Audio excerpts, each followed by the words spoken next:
So good evening, everybody. Welcome to East and Western Learning Connections. I'm Yang Wang, your host tonight. I'm the founder and president of the organization.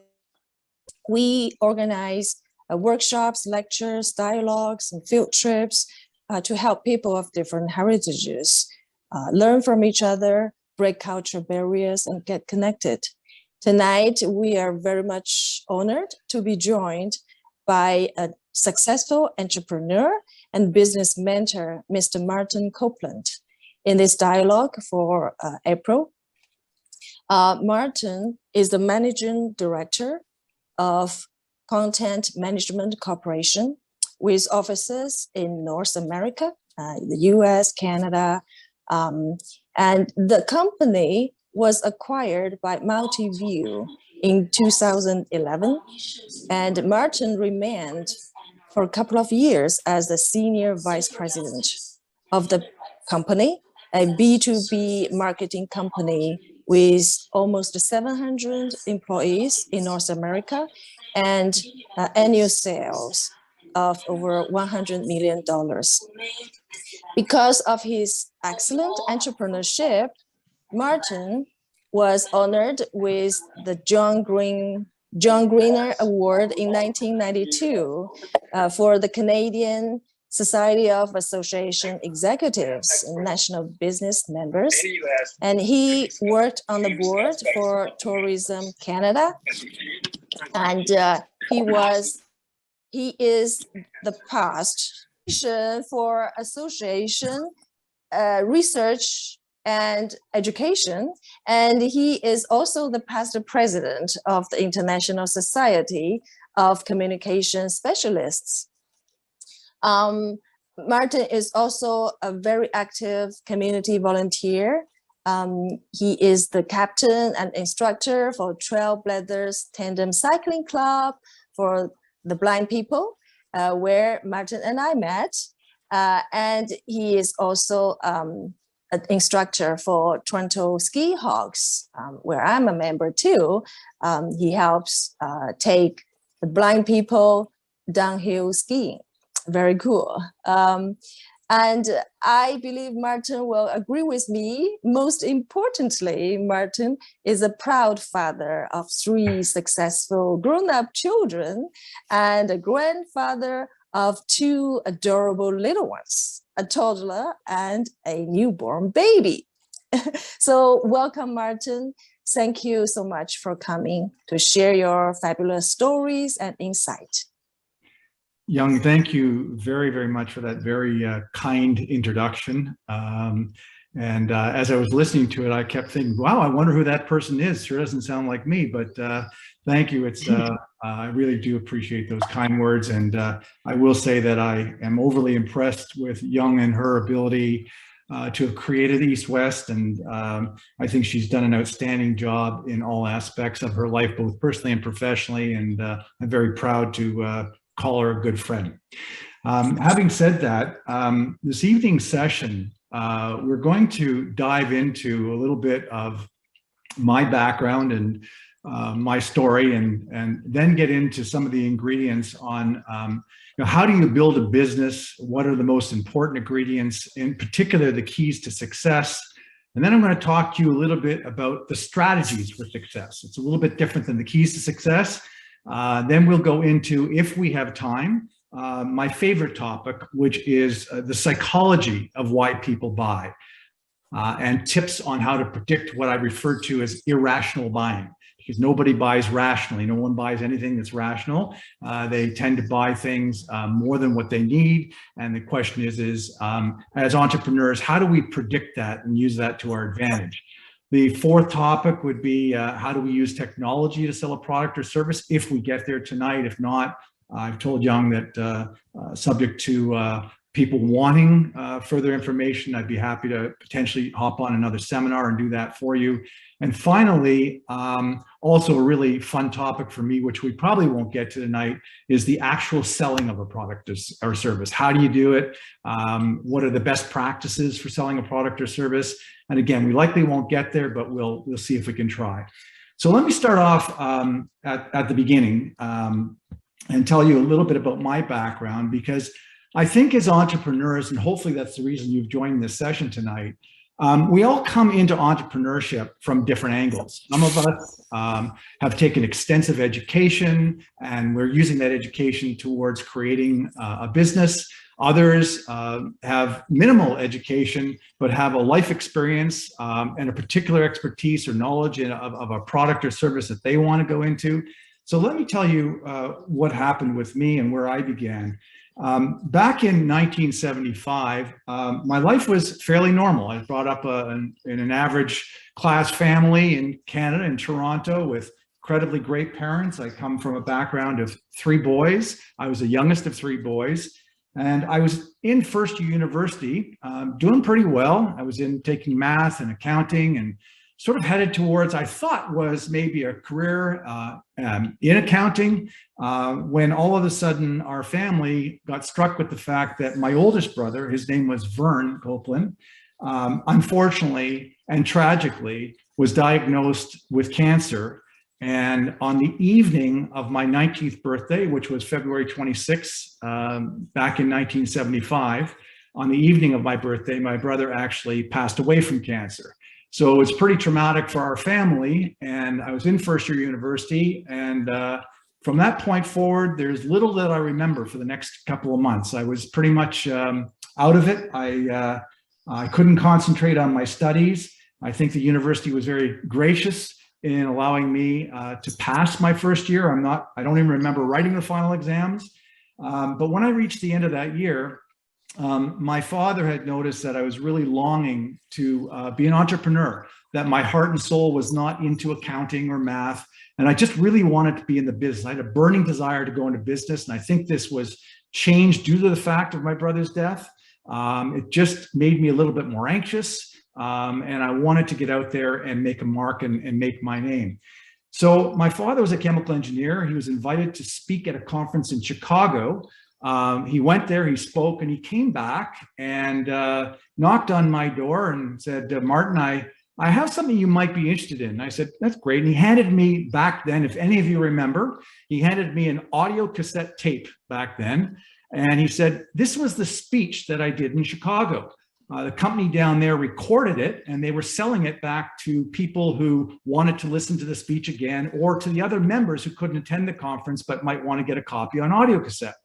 So I thought, wow, this is a really neat business. I loved recording. I loved technology. And so immediately, I asked my father, could we take a trip to Chicago to meet the president of this company?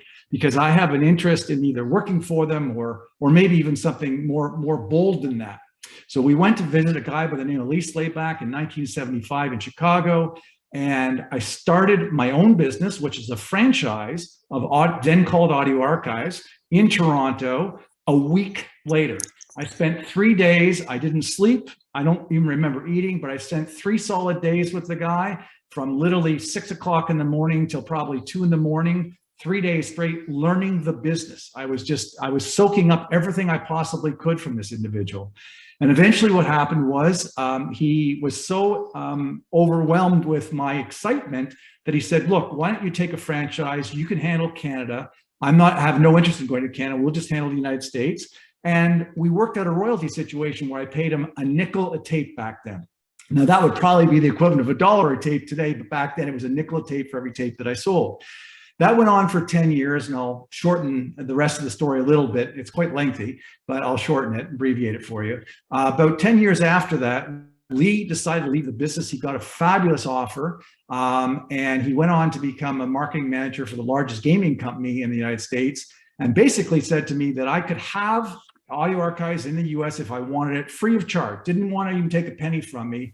And of course, I insisted that I would pay him if I was going to take it over. But at that time, I was only about 28, 29 years old, and I felt I was too young. And I just couldn't quite have the courage to take the risk to take on handling the United States. It seemed like a very big country to me, and I was doing quite well in Canada, so I declined the offer. And then I decided roughly about 5 years after that, when I had matured another 5 years in the business, that I actually went and opened my own office in Los Angeles.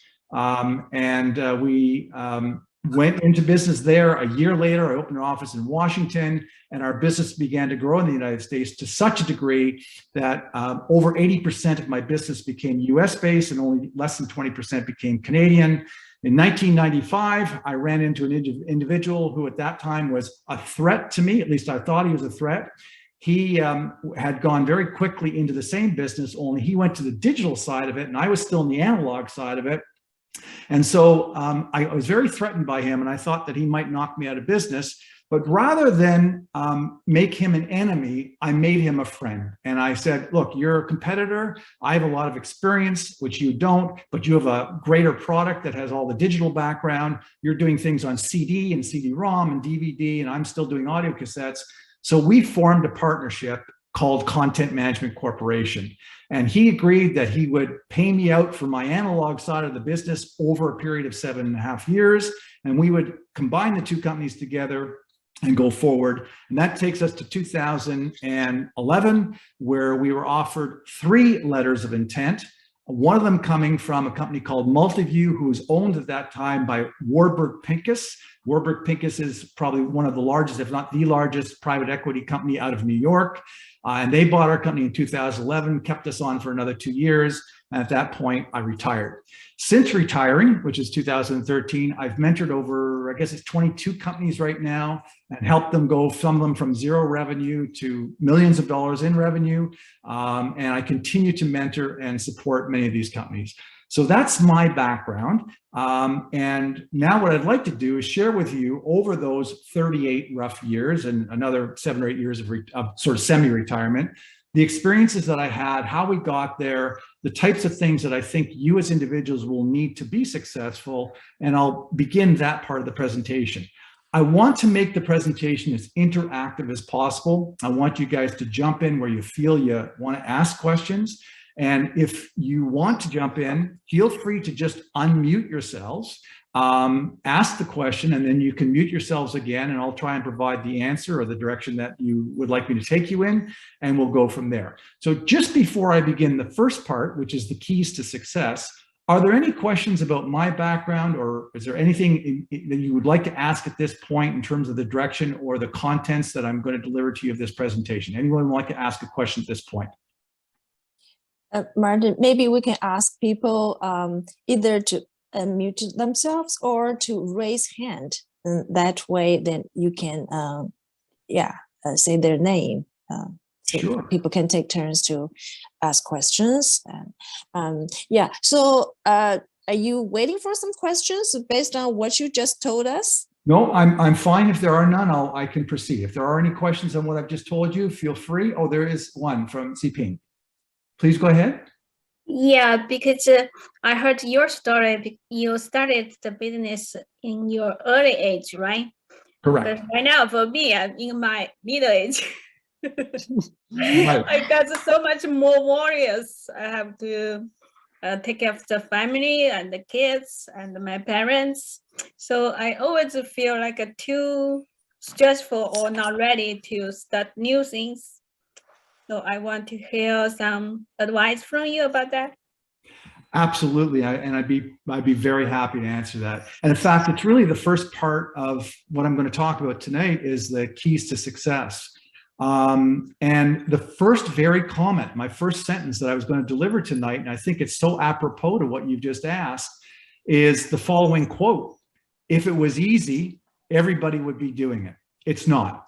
It's extremely difficult. And you're quite right. At the age of 19, still living at home, I had very little risk. And I was able to do it. I'm very fortunate to do it at a young age. Unfortunately, due to unfortunate circumstances, the death of my brother. But nevertheless, I was very easy. But I will tell you this. Most people assume that successful entrepreneurs began in their 20s or 30s or 40s. What I'm here to share with you is that if you looked at the average age of an entrepreneur and when they became successful, particularly in Canada, it's usually at the earliest in their late 40s to 50s. In fact, most in their 50s. Most people spend from 20 to 40 trying to do a lot of different things, working for other people, making a lot of mistakes, and they really reap the benefit of those mistakes when they get into their 50s and even 60s. And it's at that time, with the experience and the knowledge that they've had, they can use that to a much easier transition into becoming an entrepreneur than if they had started when they're 19. So if I had said to you, as an example, had you started when you were 19 and didn't have any of the experience or the knowledge that you have right now, you might argue today that it would be a lot more difficult to become an entrepreneur. So the way I would view it, if I was in your shoes, is I would look at it and say, hey, maybe I'm 50 now, and I've had 20 or 30 years worth of experience. I'm a lot older. I'm a lot more mature. I understand a lot more about business than I did 20 or 30 years ago. Now would be the time to basically bring all of those experiences together in order to launch into a possible entrepreneurship. And by the way, when you launch into becoming an entrepreneur, it doesn't mean that you necessarily have to drop everything that you're doing right now. Truly, an entrepreneur today, a real dedicated and quite frankly gifted entrepreneur today, is when they start out, typically you have to be prepared to put the hours in, and that may mean 12 or 13, 14, 16 hours a day. And it may mean that if you're working at a current job, that you're in fact doing two jobs. You're trying to start your own business while still protect your family. So it takes a lot. It really does. Like I said, if it's easy, everybody would be doing it. It's not easy. It's tough. You need to have a vision and a roadmap. You need to think about what is it that you want to do. Most importantly, and the number one rule that we had since 1995 in our company, and it was two words were our rule. And it was our number one rule. And those words are no fear. I'll repeat that, no fear. The second two words were take risk. If you want to be successful and you want to be part of that 1% or 5% of people who are successful, you have to operate with no fear, and you need to be prepared to take risk. I will tell you that if you do your due diligence and you work hard, really hard, the chances of success actually are much higher than what you think. My father used to say to me that failure is not the opposite of success. It's part of success. And what you really, really need to work on is not being successful. You need to work on being on failures. And I know that sounds very, very strange, and it's probably the strangest things that I'll say tonight. But if you figure in life that it takes you 20 times to fail at something, and I'm just using arbitrary numbers right now, but let's say it takes you 20 times to fail at something in order to get it right, in order to succeed, then you don't have to worry about the success. All you have to worry about is failing 20 times. And the faster you do it, the faster you get to your first success. Does that make any sense to you? Yes, yes. Thank you so much. Okay. Especially about the fairness talk. Well, right. It's really, really important. So I'm just going to repeat that again. It's really important, even when you're selling product. I always say to people, if you're knocking on doors, whatever, don't worry about the success. The success will look after itself. Most people start out, they fail once, they fail twice, by the third time they get dejected and they quit. That's what happens with 90% of people. The people who succeed are the people who fail, not 10 times, not 50, they fail 20 times, 25 times, and then they get their first success. Once you learn that the road to success is through failure, and that the faster you get the failure out of the way, the quicker you get to success, then being an entrepreneur gets a lot easier. Okay, does that help you? Yes, thank you. Thank you so much. Okay, so the other thing that you need to know is that your first loss is your best loss. So if you attempt to do something, you try to create a product or a service, and for whatever reason it's not selling, then don't try and continue to beat it, just trying so hard to make it work. Because what ends up happening, and I did this for the first 20 years of my entrepreneurship, is I would find a product. I found, like we'd find a program using our audio cassettes and our recording. We'd find a program, and when it didn't work, I kept trying and trying, and I kept trying and trying and trying. And today, what I've learned is, if you try something once, you try it twice. If it doesn't work, your first loss is your best loss. Put it aside and try something different, right? And then move on. And you'll get to your success a lot faster if you do that. The other important ingredient is always, always, always tell the truth. Be transparent with whomever, all of your customers all the time. Be transparent, be honest, operate with integrity. People who don't, people who take shortcuts, people who lie, people who cheat, it will always come back to haunt them. And I've been around long enough now to know, and I've watched the numbers that have come into my business that tried to take the shortcuts, that tried to be dishonest with clients. It never works. Integrity in business, to me at least, integrity is everything. So I'm going to ask you guys a question a little bit. In the companies that you guys deal with today, and I'm talking probably like the bigger companies, like in Canada, it might be Rogers, or in the world, it might be a company like Apple. I'm going to ask you this question. What companies that you work with do you feel have integrity? And what companies that you work with or that you've experienced with or you have services from, do you feel don't have integrity? Does anybody want to answer that question? I'm curious to know your experience.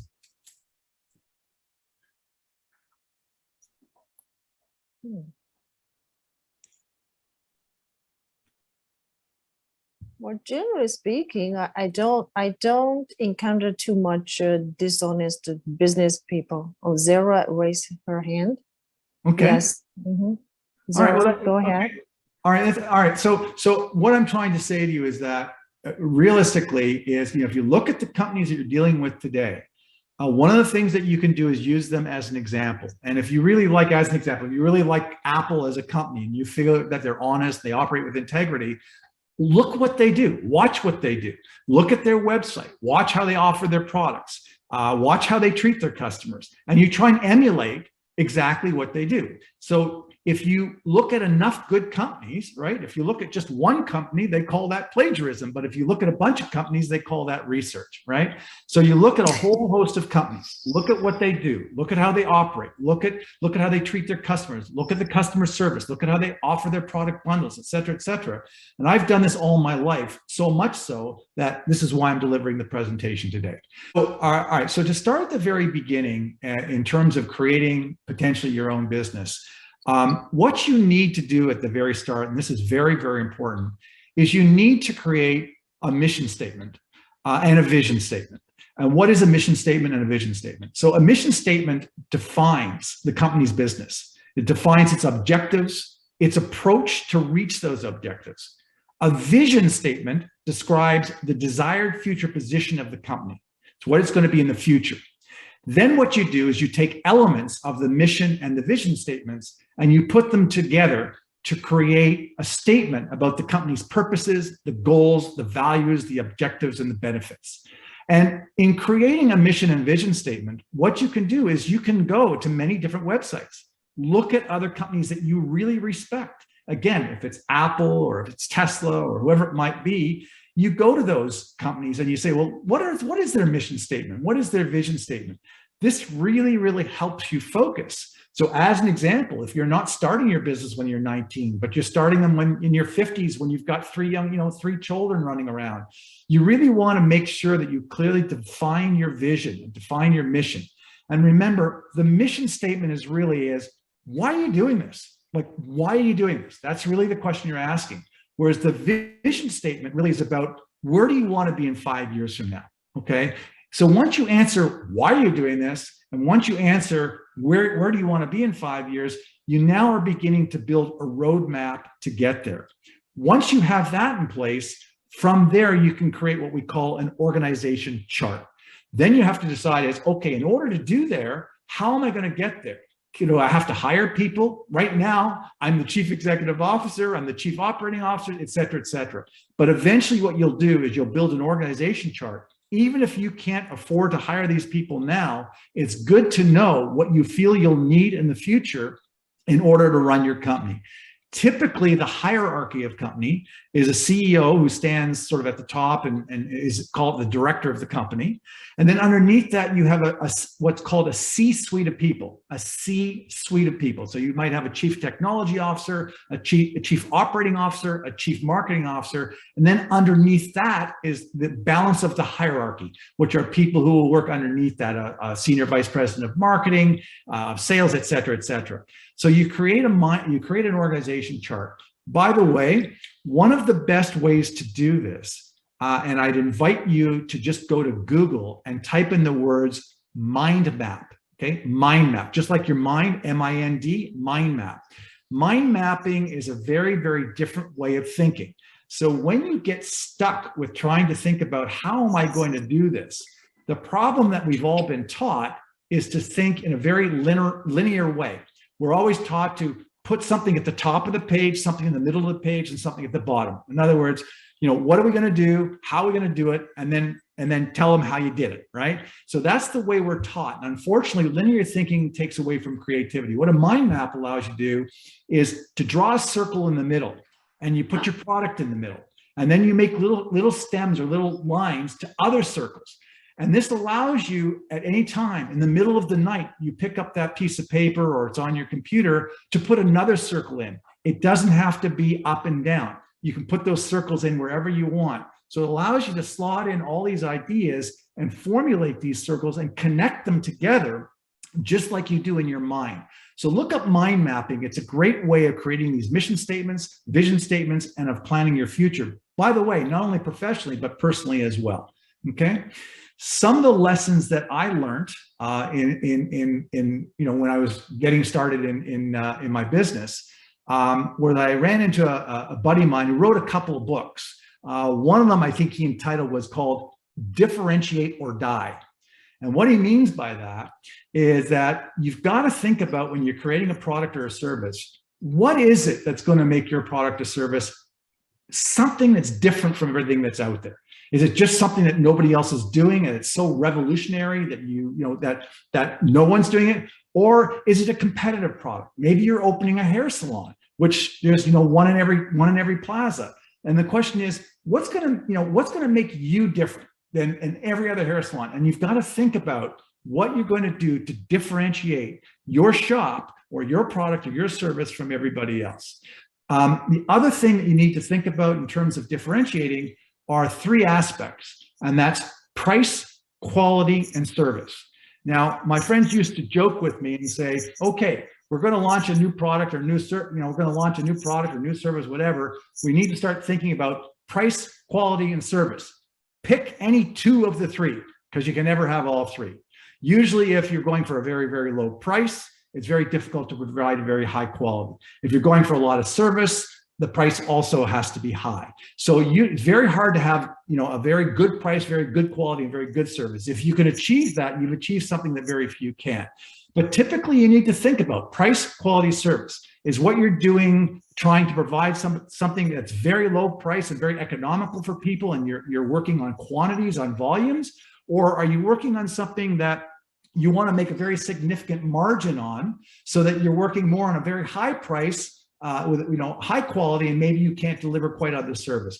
But think of those three things: price, quality, service, and what can you do to differentiate your service? The other book that he wrote was called Execute or Be Executed. And what he means by that, and this is one of the two nuggets I'm going to give you this evening, okay? So if there's two things I want you to remember and you walk away with today, if only two things tonight that you walk away with, this is one of them. This is the one you got to mark down. And the word is execute, okay? It means get started.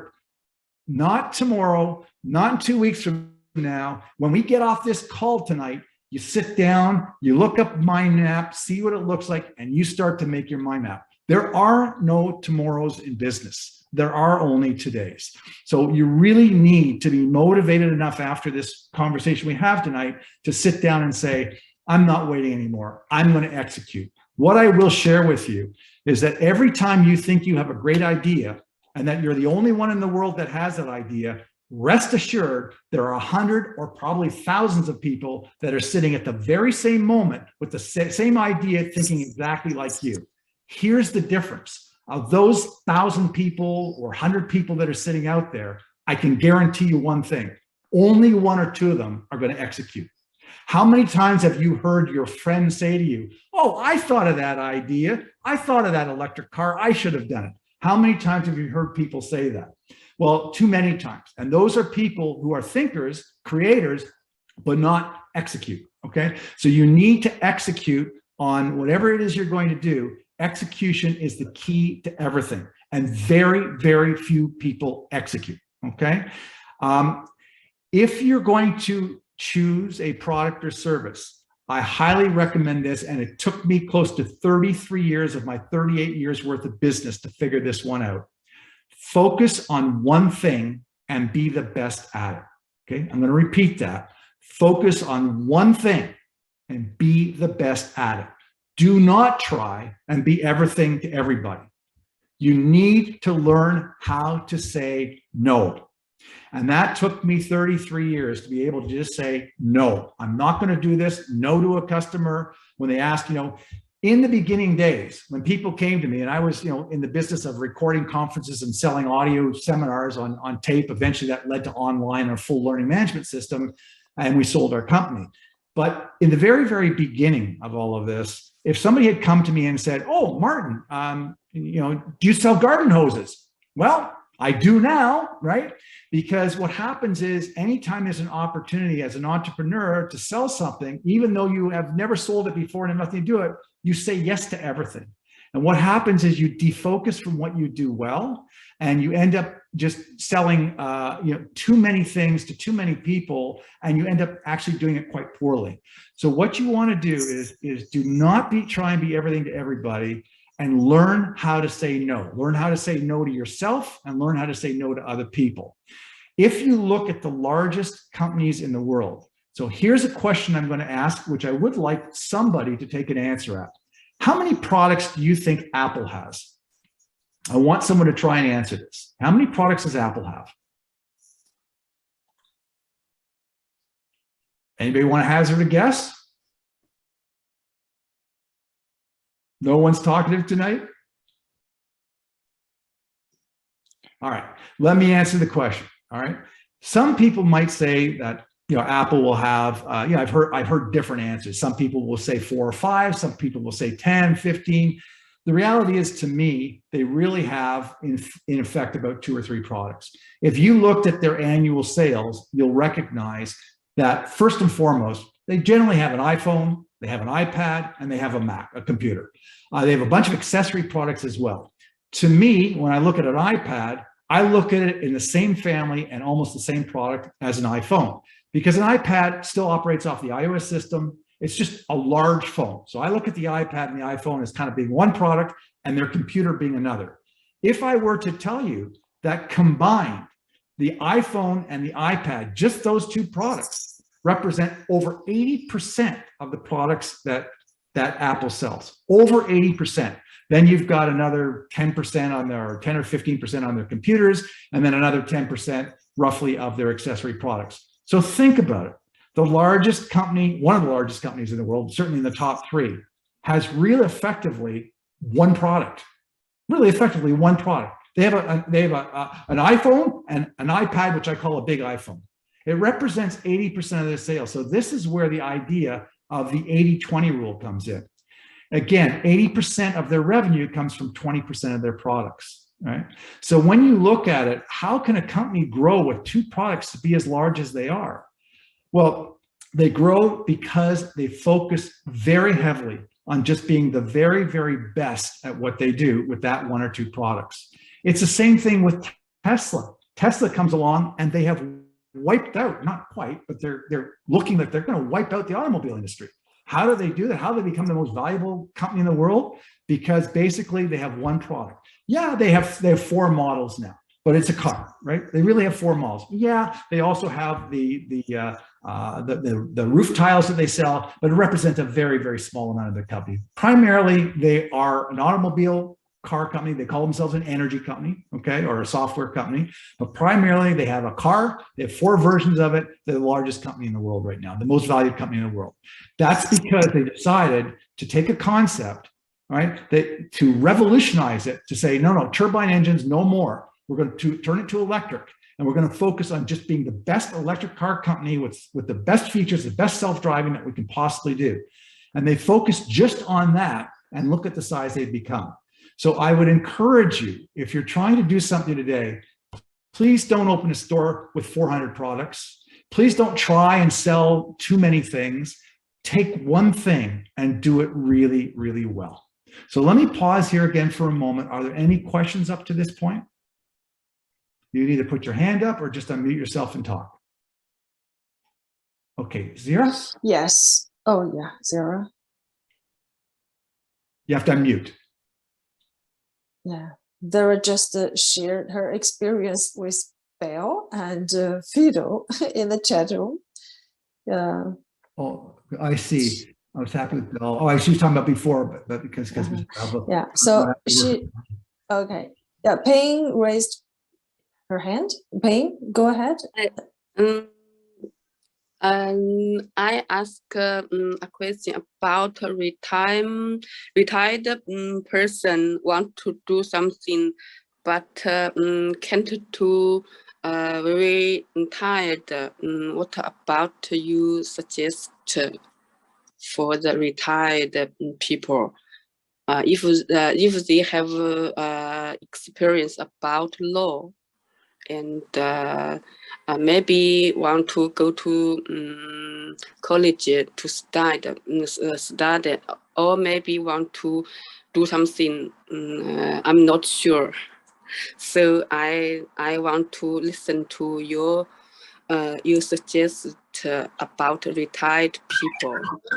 Okay.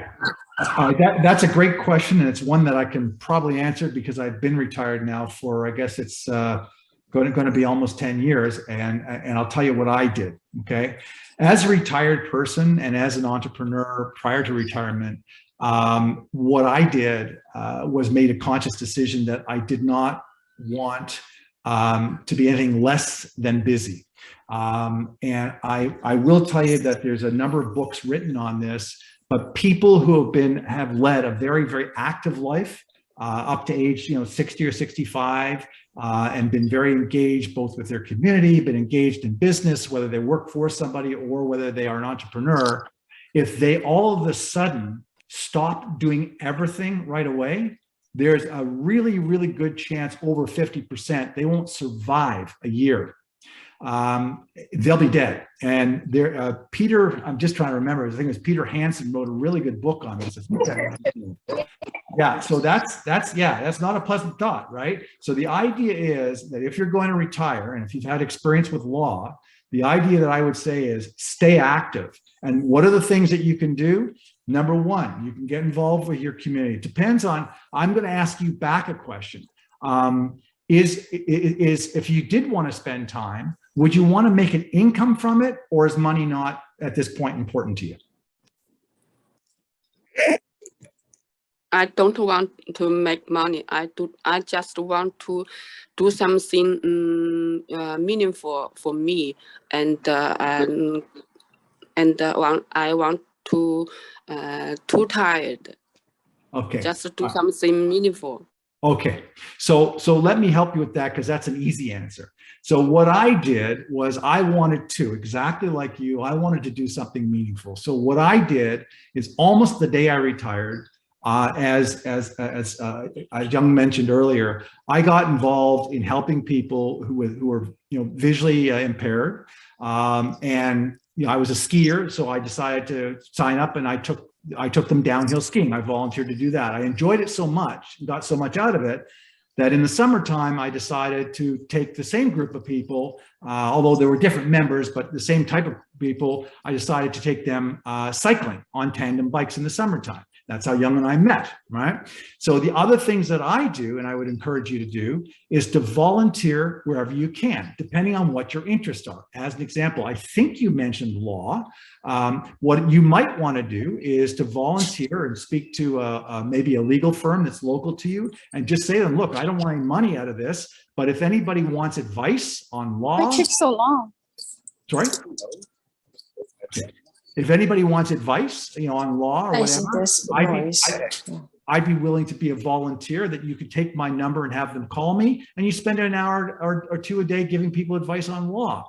There are thousands of associations that are looking for a person like you to get involved. And it doesn't have to be an activity. It doesn't have to be tandem bikes. If you're too tired, what you can go is you can go in and you can teach people. Like if you went into any number of these charitable organizations and said that you have some expertise in the area of law and you wanted to work with people, as an example, I also work with people who are homeless or affected by homelessness, as we say it.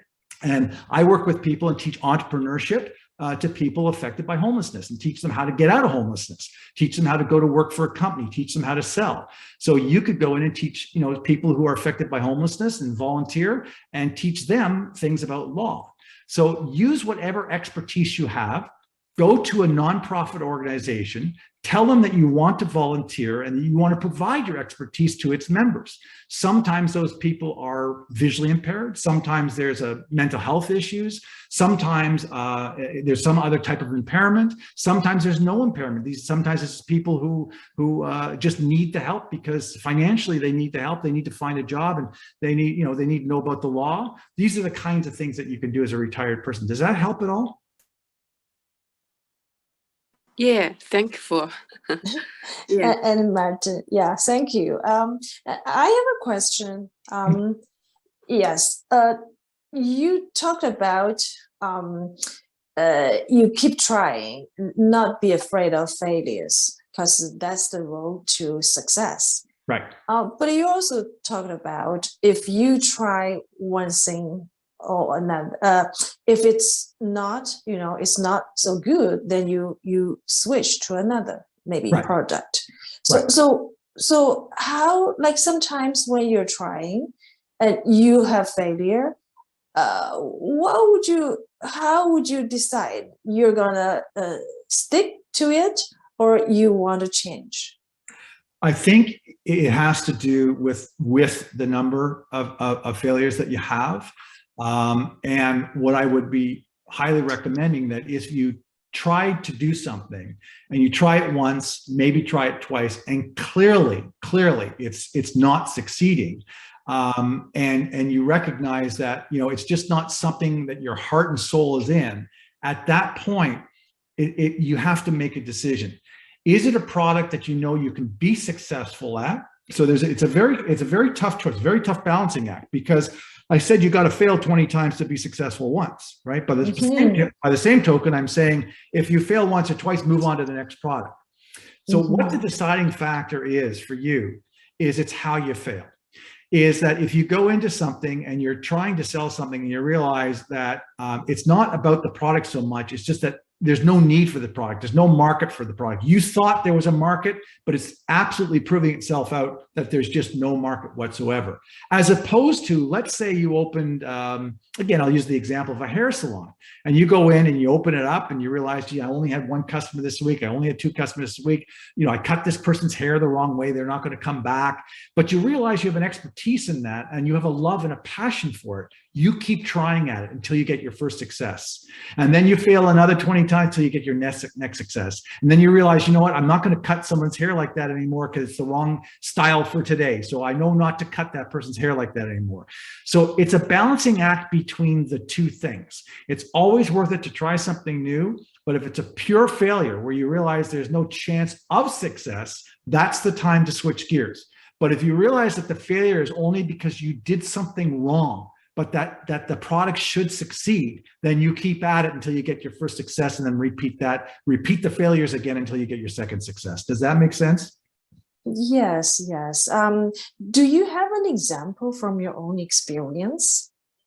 Yeah, I actually have multiple examples. So so we were at one point in the we were in audio cassettes. So up until about 1990, digital had just come on board. Things were changing, and I was actually going to get into that a little later, but I'll hop into it now. Is that I kept thinking that I could make audio cassettes survive, that they're not going away. So I had convinced myself in my mind that despite this new digital stuff that was out there, that it might have been a fad. I wasn't sure it was going to stick. It was too complicated. I didn't understand it.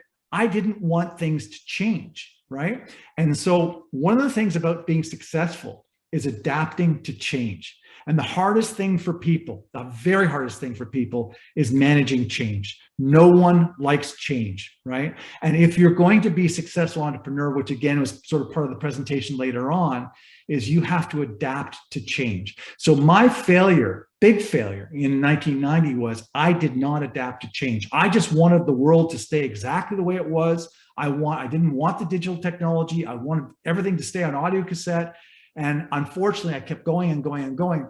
And luckily, I ran into my competition in 1995 that basically was going to put me out of business. And unless I made the change. And I had two choices. I could either compete with him or I could try and make friend of him and see if we could develop a partnership. And fortunately enough, the latter happened and we developed this incredible partnership. And then basically roughly about, I guess it was 15 years later, we sold the company for millions and millions of dollars. And so my first failure was to accept change. And today, as a result of that, and lessons learned, since I would say 1995, I can't get enough change. The world is way too slow for me. Technology moves like molasses for me today. I wish it would move a lot faster. Once you embrace change, right, then it becomes addictive. It becomes a habit. You love it so much that you can't get enough of it. But for most people who aren't successful, it's because they're afraid of change and it's because they don't want change. So again, it was something I'm going to get into, but I'm glad you brought that up because it's really important. So that was a case where I made a very, very bad mistake in 90 in thinking that my technology, my audio cassette wasn't going to change and I was going to stay with it, right? And I stayed with it and stayed with it. And I did everything I can to convince myself that this digital stuff was going to go away. And until finally, it confronted me and challenged me enough that I had to make a decision. And thankfully, I did at the right time. Mm-hmm. And how did you manage? What did you do to persuade your competitor to accept this partnership? It was a really interesting story, actually. He came in to the same client, basically, that I was working with. Fortunately enough, I developed an incredibly great relationship with this client. And when my client was approached by this other company with a much more sophisticated product, the first thing my client did was came to me because of the loyalty and the relationship and said, look, we've been approached by this other company to do our conference this year on CD-ROM, and we really want to do it that way, not on audio cassette, because that's old technology. And he actually provided me the introduction to the other guy. And he said, look, this other fella, whose name, by the way, is Matthew, he said, Matthew really has the technology, but he doesn't have your marketing ability and he doesn't have your knowledge of the industry. He's missing all of that, but he has the technology. You've got the knowledge, the background of the industry, et cetera, et cetera. The two of you together would be very strong. So he introduced us. And it took us a long time. It took us months and months and months to kind of come to terms with an agreement. But my partner at that time understood that there was a knowledge base that I had that he didn't have, and he had a knowledge base that I didn't have. So we finally were convinced each other that somehow, some way we had to put this partnership together. So that's how it happened. Wow. Lucky, both of you. Yeah. And I will tell you, sometimes it's just about, sometimes I don't know how everyone believes, but sometimes you just got to sort of look up in the sky and believe in divine intervention. And I always believe that there's somebody looking over me. And again, call it a supreme being, whoever, but I always believe there's someone looking over me because I had so many minefields over my 38 years. There's so many times when I think back where my company should have blown up. My company shouldn't have been successful. And I was very, very lucky. In addition, to working very, very hard, I think I was very, very lucky as well. It wasn't all brains. People look back and say, oh my goodness, 38 years, same business, you sold out to Wall Street. You were so smart. Well, maybe there was some smarts there, but I think there was more lucky than smart. And sometimes you just need to be lucky. And I think good people and people who are do good things for other people sometimes get good luck back. I think you get what you give. And if you give out good, if you're good to people, I think, people are good back to you and somehow you get looked after. So that's just a side belief, but that has nothing to do with this, with entrepreneurship. But I guess to some degree it does. I think that is it. Yeah. The good, you do good things, you have good mindset, and then all good things, people are drawn to you. Right. Yeah. I think it's the same. So just getting back, I don't see any other hands up at this point. So let me keep going a little bit because I want to get into some of this other stuff, which is a little bit more fun. I think you guys will have to enjoy it, and also not only help you professionally, but will help you personally as well. By the way, if you ever get into a situation where something like COVID comes along and all of a sudden you're really hit hard and people don't have the same, the same money to spend, etc. One of the things I will always tell you, if you have a product, is never lower your price. Hold on to your price. So when I say that, and when I say hold on to your price and never discount, I'm going to ask a question right now. If I'm saying hold your price, yet people don't have the same amount of money to spend, okay, what do you think you should do in that case as an entrepreneur? So that's the question. If I'm telling you, you can't discount your price, you have to hold on to your price, just like Apple did with their iPhones, okay? What do you need to do to continue to keep your sales at what they are? Anybody want to take a guess at that?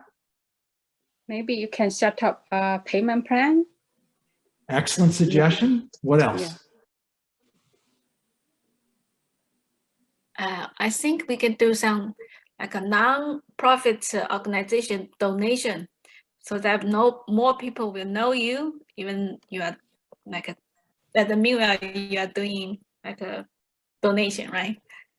Good idea. Excellent. So one would be make a donation so that you create a public awareness that you're a good company doing the right things. So that's an excellent idea. And many, many companies today, by the way, that's their marketing strategy. You know, you buy a pair of running shoes from us, every 2 pairs of shoes you buy from us, we give 1 pair of shoes for free to people affected by homelessness. And there are companies who have built their entire empires based on that type of thinking. So yeah, donation is good. A payment plan, excellent suggestion. Look at what's happened out there right now and all the companies that have come out. So if you now go into Apple, you can buy any product they have and instantly, through an app, instantly, you can qualify to go on a payment plan with 0% interest. And you can do that now with just about any store. Same thing if you went out to buy a Peloton today. If you want to buy a Peloton, you can go. There's a company that supports it. So there's 2 or 3 competing companies right now that will offer 0% financing, and they get a little bit of a percentage from the company that they're working with, but you get 0%, so you can buy it over 3 years instead of having to put the money out. So that's an excellent suggestion about a payment plan. What are the other things that you can do to hold your price? How about buy one, get one free? Excellent idea. So buy one, get one free. That's another great idea. Okay. So you can now just sit there and say, instead of having to discount, the price, they still pay the same price, but they get 2 for the price of 1. Or maybe they pay for 2 and they get 50% off the second one, something like that. But the thing is that you hold your price, so at least you're getting the same revenue in, you might just give more. So the idea there, just to expand on that, and what I was going to say is what you're trying to do there, another way of saying it is to what? Is to add value to the purchase. So as an example, what Apple might do is say, look, we've got iOS. Basically, we're not selling hardware anymore. We're in the business of selling software. So what they do is they will continue to give you updates on your phone. So the updates get faster, better, more amounts of them, because all of a sudden now, instead of just having an app that will do this, you now have an app that will do all your accounting, or an app that's so you're getting value added to your iPhone all of the time, because Apple is updating and providing you with newer apps that do more things. And a lot of the App Store people are also providing their apps for free. So you're always getting added value, so they can hold their price. And you always know with them is that you're always going to get add value. Same with Tesla as a car company. What happens every 3 weeks is you get an update to your car. It's like getting a new car every 3 weeks. So you're excited. You feel like you're getting something every 3 weeks. So the word is, we want to create or add value, but we don't want to price discount. Okay, does that make sense to everybody? Any other thoughts? Okay. I'm going to leave some of the stuff in the interest of time. Where are we at right now? So we're already at 8:30. I'm going to skip some of the other stuff. I talked to you a little bit about the 80-20 rule. It's a really good rule. Remember the 80-20 rule in everything that you do in life, because when you think about it, most businesses, one of the first things that I do in the 22 businesses that I've mentored is one of the first questions I ask is I'll look at the owner, I'll say, I bet you that 80% of your revenue comes from 20% of your customers. And they all look at me and go, huh? No, impossible. And they all go back and they all do their calculation. And they come back to me and said, you know what? 80% of our revenue comes from 20% of your customers, right? So the real question, and the other part of this is that 80% of your expense usually is caused by what? 20% of your customers, right? So what you got to learn, and the first thing that happened to me, and this is a learning lesson only back in 2011 to me. Multiview came in, they said to me, they said, you know, Mr. Copeland, we have some news for you. I said, well, what's the news? I said, you've checked the company over, everything looked good. He said, well, it looks good, except that, did you know that 80% of your expenses are being spent on 20% of your clients? And I said, no, it's impossible. Sure enough, they brought out the papers, and it was something like 85% of our expenses were on 15% of our customers. And they looked at me square in the face and they said, phone those customers up and fire them. I said, you got to be kidding. I said, no, phone the customers up and fire them. We're spending 85% of our overheads going towards 15% of our clients. You fire them in a nice way. You don't just phone them up and say you're fired, but you basically give them to the competition. We would rather have the expense going to our competition, let them bear with the expense than us. And I'd rather not have the expense. So one of the things you need to look at as an entrepreneur as well is, you know, you look at your customers. Is 80% of your revenue coming from 20% of your customer base? Ideally, another rule we used to use, never, ever, ever allow any customer in your business to be more than 5% of your revenue. Now, why do I say that? Who wants to answer that? Never let any customer represent more than 5% of your business. Why? Then they will have upper hand on you. They will control your business. And so when they threaten to say, if you don't lower your price or if you don't do this, they have the buying power in order to manipulate your company. So I always tell you, so when I look at companies like Apple, you know, I look at companies like Tesla, where nobody, like, you know, I don't think there's any individual that has more than, you know, 1/100% of their business. It's a beautiful business because if they lose a customer, it's really not that big a deal to them. But if you lose a customer, it's doing 10 or 20%. So that's another rule. Be very careful. Let's move on to the strategies for success a little bit. And I want to just run through this quickly. And this is also very closely related to what we talked about. But I'm going to see if I can get through this quick, because right now I realize time-wise we've eaten up a lot of time on the first part, and I really just want to get to some of the stuff in the second and third. We won't be able to touch the fourth or fifth, but let me get to some of the stuff in the second and some of the stuff in the third, if that's okay with everybody. Are there any other comments or questions up to now, or can I move forward? Sure. Okay. Just go ahead. Okay.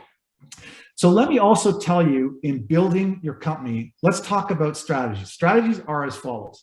Number one, when you are valued as a company, if you are building a company for one day that you want to sell it, what are the two most important things? That your company has a subscription and that your company has stickiness. What do I mean by stickiness? What I mean by stickiness is this, that if you are very reliant as a customer on the company, as an example, I'll go back to Apple. Supposing you continue to put all your videos and your pictures and everything else into the cloud. I continue to do that, and I'm building up, and I've got 1 terabyte worth of pictures and videos. Do I really want to risk at that point switching my cloud service over to somebody else and maybe losing everything or something going wrong? And because I keep putting everything up there, the chances are I don't want to move to another company. So right now, if you're with Apple and you're using your iPhone and all your pictures are going up to the cloud, it's very unlikely that you're going to want to switch to another company.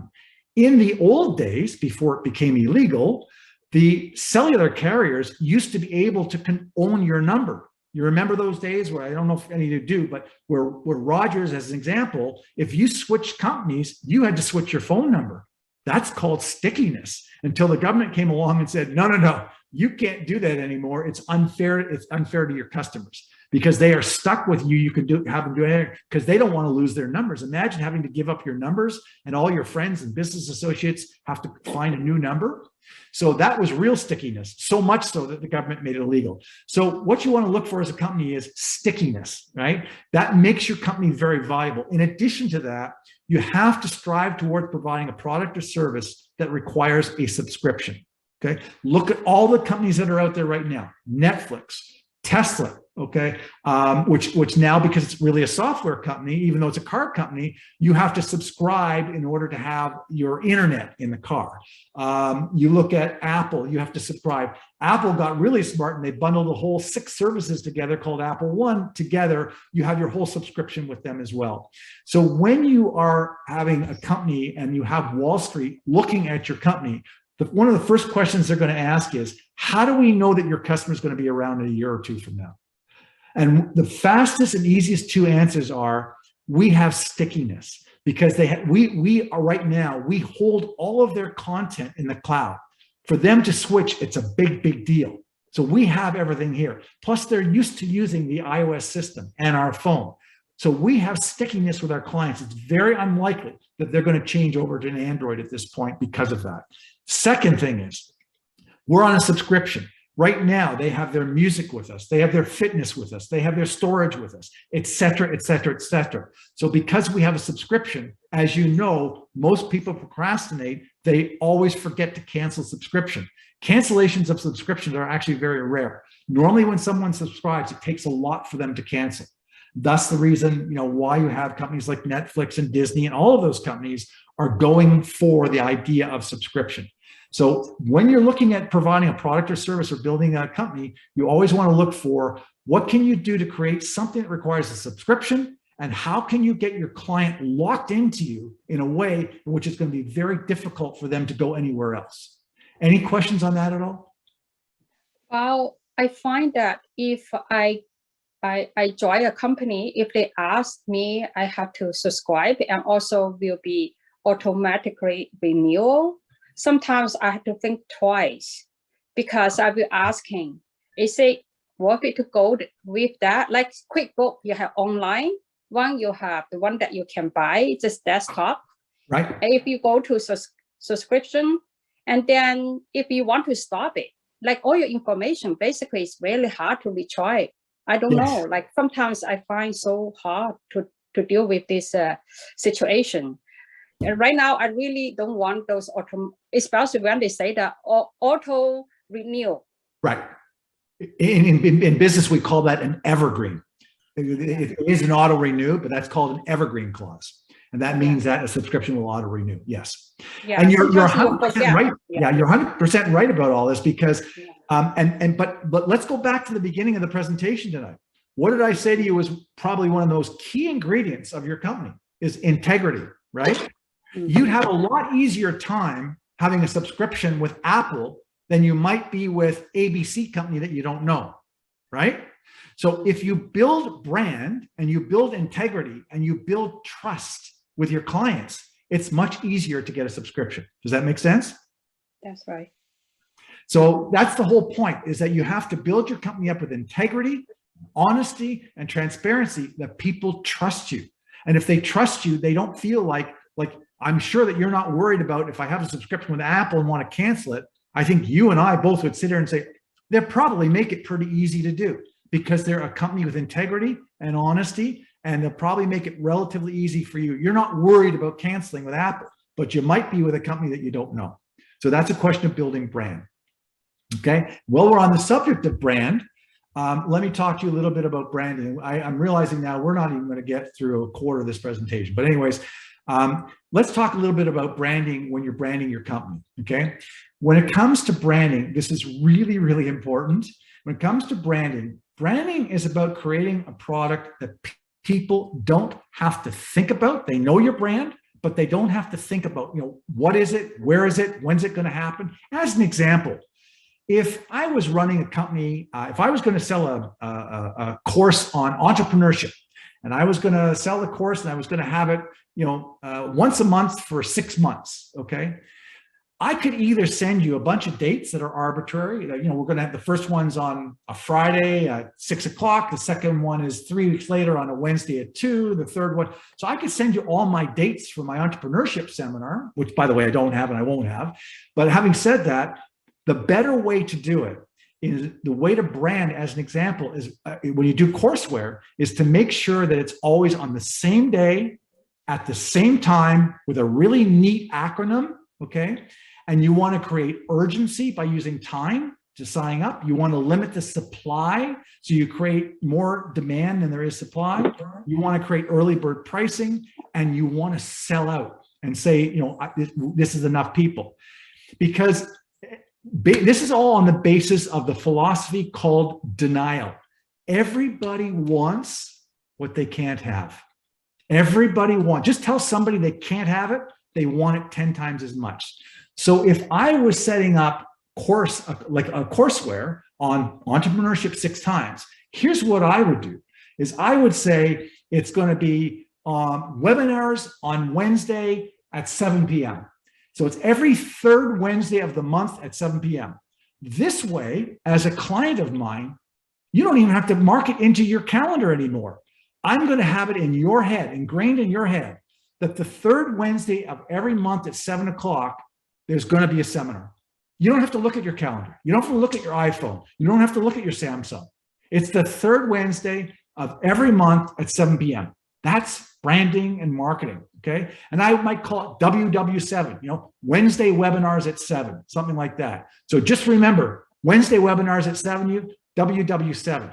Very easy to remember. Don't have to mark it in my calendar. I don't want to have to look to my calendar to figure out when these seminars are. Then the next thing I would do is I would create urgency. I'd say, look, I can only accept 12 people into this course. And if you don't sign up by Friday, you can't sign up. Okay. And then what I would do by limiting the supply, hopefully I would get 12 people to sign up before Friday.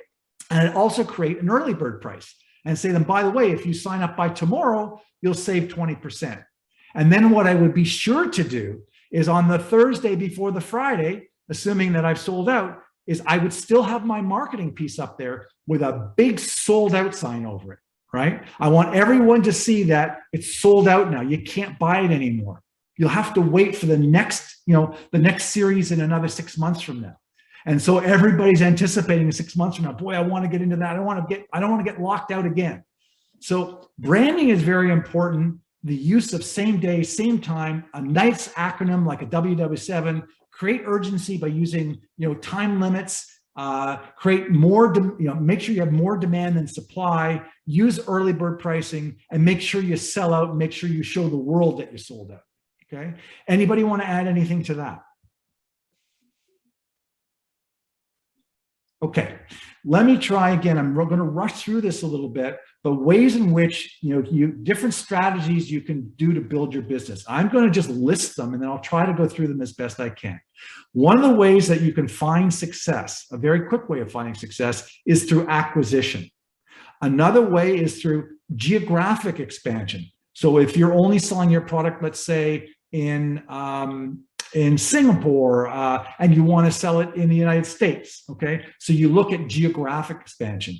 Another way is through industry partners. And I talked about that earlier. Just like my situation is, I found somebody who I thought was competition, but had I looked at it as just an industry partner, in other words, who else is in my industry that's selling product to the same client base that I might be able to partner with?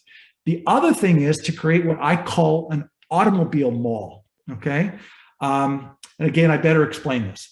So what happened years and years ago is when you went to a dealer to buy a car, you know, 20 or 30 years ago, the dealers were spread out all over the city. They were miles apart from each other. And someone came along with the concept of said, wait a minute, I don't want to be far away from my competition. I want to be right beside my competition. So someone came up with the idea and said, why don't we take all of the competitors, put them all into an automobile mall, and effectively by doing this, although we're competitors, we're each going to sell more cars. And of course, that proved out to be a huge success. It's the same thing when you see retail stores that sell clothing. What are the most successful stores? The ones that are in the heart of downtown that are right beside each other. The mentality, okay, the mentality of a lot of people is, I don't want to be too close to my competition. I want to be far enough away because I don't want to compete with them. That's the way the rational person thinks. It's a rational thought, but you have to think, if you're going to be successful, irrationally. You have to think about the way that people really think, and that is that if you can draw them together to one center where all your competition is, that all of you are going to do, combined, are going to do a lot better than you would if you were all apart. Any questions on that at all? I think it's also because that's more convenient for the customer to Correct. shop, right? So they can compare, they just go to the same place, you know, can find all the store there. Yeah.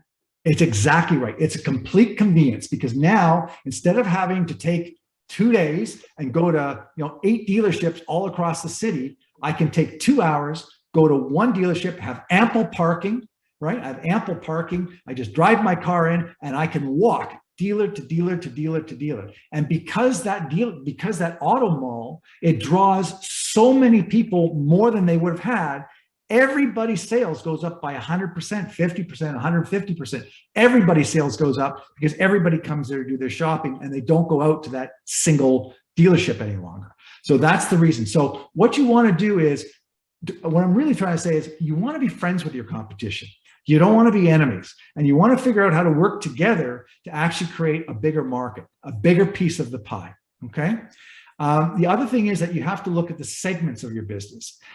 So when I say segments, as an example, one of the companies I work with deals with HOAs, which are homeowner associations. Okay, these are the people that, it's the board of your condos, right? And they're called HOAs.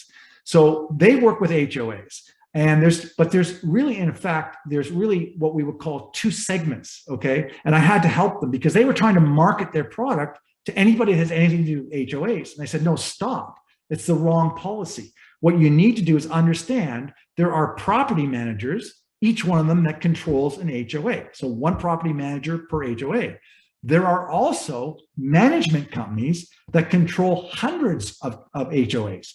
They are management companies completely different, and the sale to them is very different. So when you have segments and you segment out your business, I was able to dramatically increase their sales by targeting a sale to the property manager that basically said, hey, property manager, we can take away a lot of your headaches, use our service, and we can take away a lot of your headaches, reduce your liability, and make your life a lot easier. But the sale to the management company was completely different. It was, hey, management company, we can make you look really, really good in front of your property managers by providing this service. And so it's also going to enable you to get more of these property managers to join your, be controlled by your management company because you have another service like ours to offer. So it was a completely different sale rather than just thinking, oh, they're all HOAs. The other thing you need to look at is verticals. What are verticals? So in their particular case, they are selling a service to HOAs, but the product that they have also is very good in the legal market. It's also very good in the corporate market. It's also very good in the association market.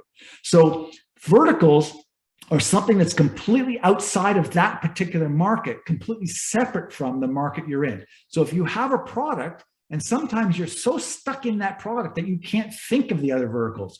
But what you have to think about is there a way in which we can repackage or repurpose our product and sell it in a completely different vertical, right? So that's called verticals. You need to look at that. There's 2 types of ways of pricing your product. You can meter it or you can package it. And what do I mean by that? I'll give you a very simple example. When you hop into an Uber or a taxi cab of some kind, you can sometimes say to the person, look, I'm going from here downtown.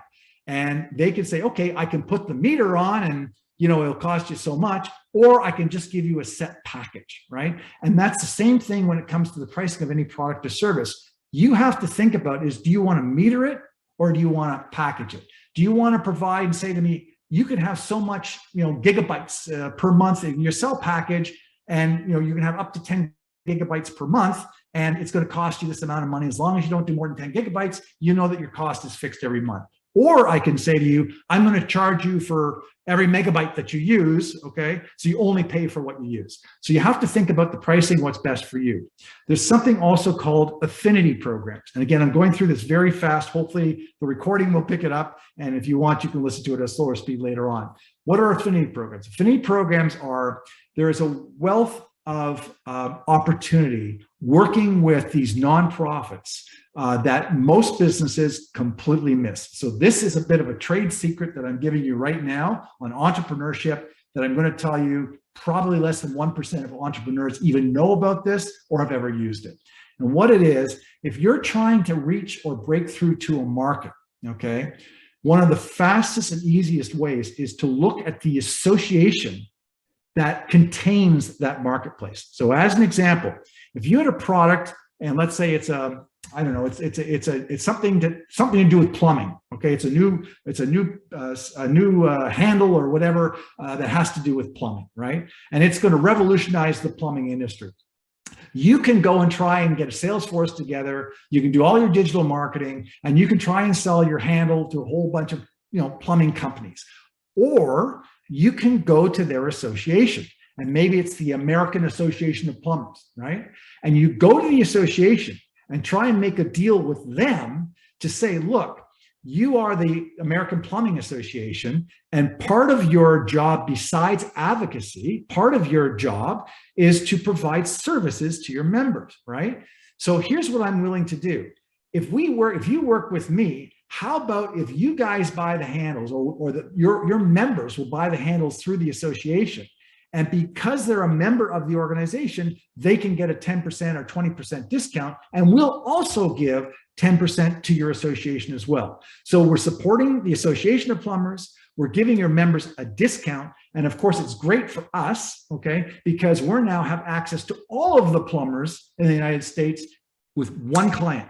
Instead of having to go out to 10,000 clients, I go to one client and it opens up the entire marketplace of all clients.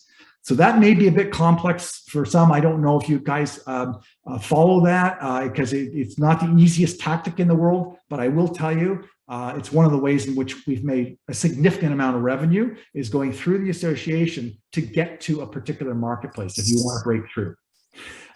The other things you need to look at real quickly are digital marketing, the use of social media. You can use things like LinkedIn. They have something, I think it's called Sales Navigator.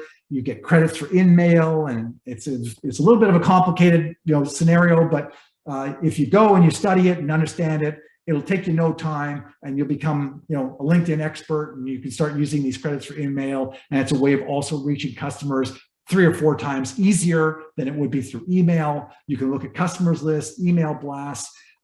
The other thing I want to talk about on this particular in terms of strategies, and this is really important to me, and I have a lot of problem with entrepreneurs that, when I'm working with them to make them understand this, it all goes back to my fundamental philosophy, and it goes back to when I was a young child, and my mother sat me down one day and she says, Martin, always remember to give $1 away. And I said, why are you saying that, Mom? Because if you give $1 away, you'll get $10 back. And she always said to me, don't worry about the taking, just worry about the giving. The taking will look after itself.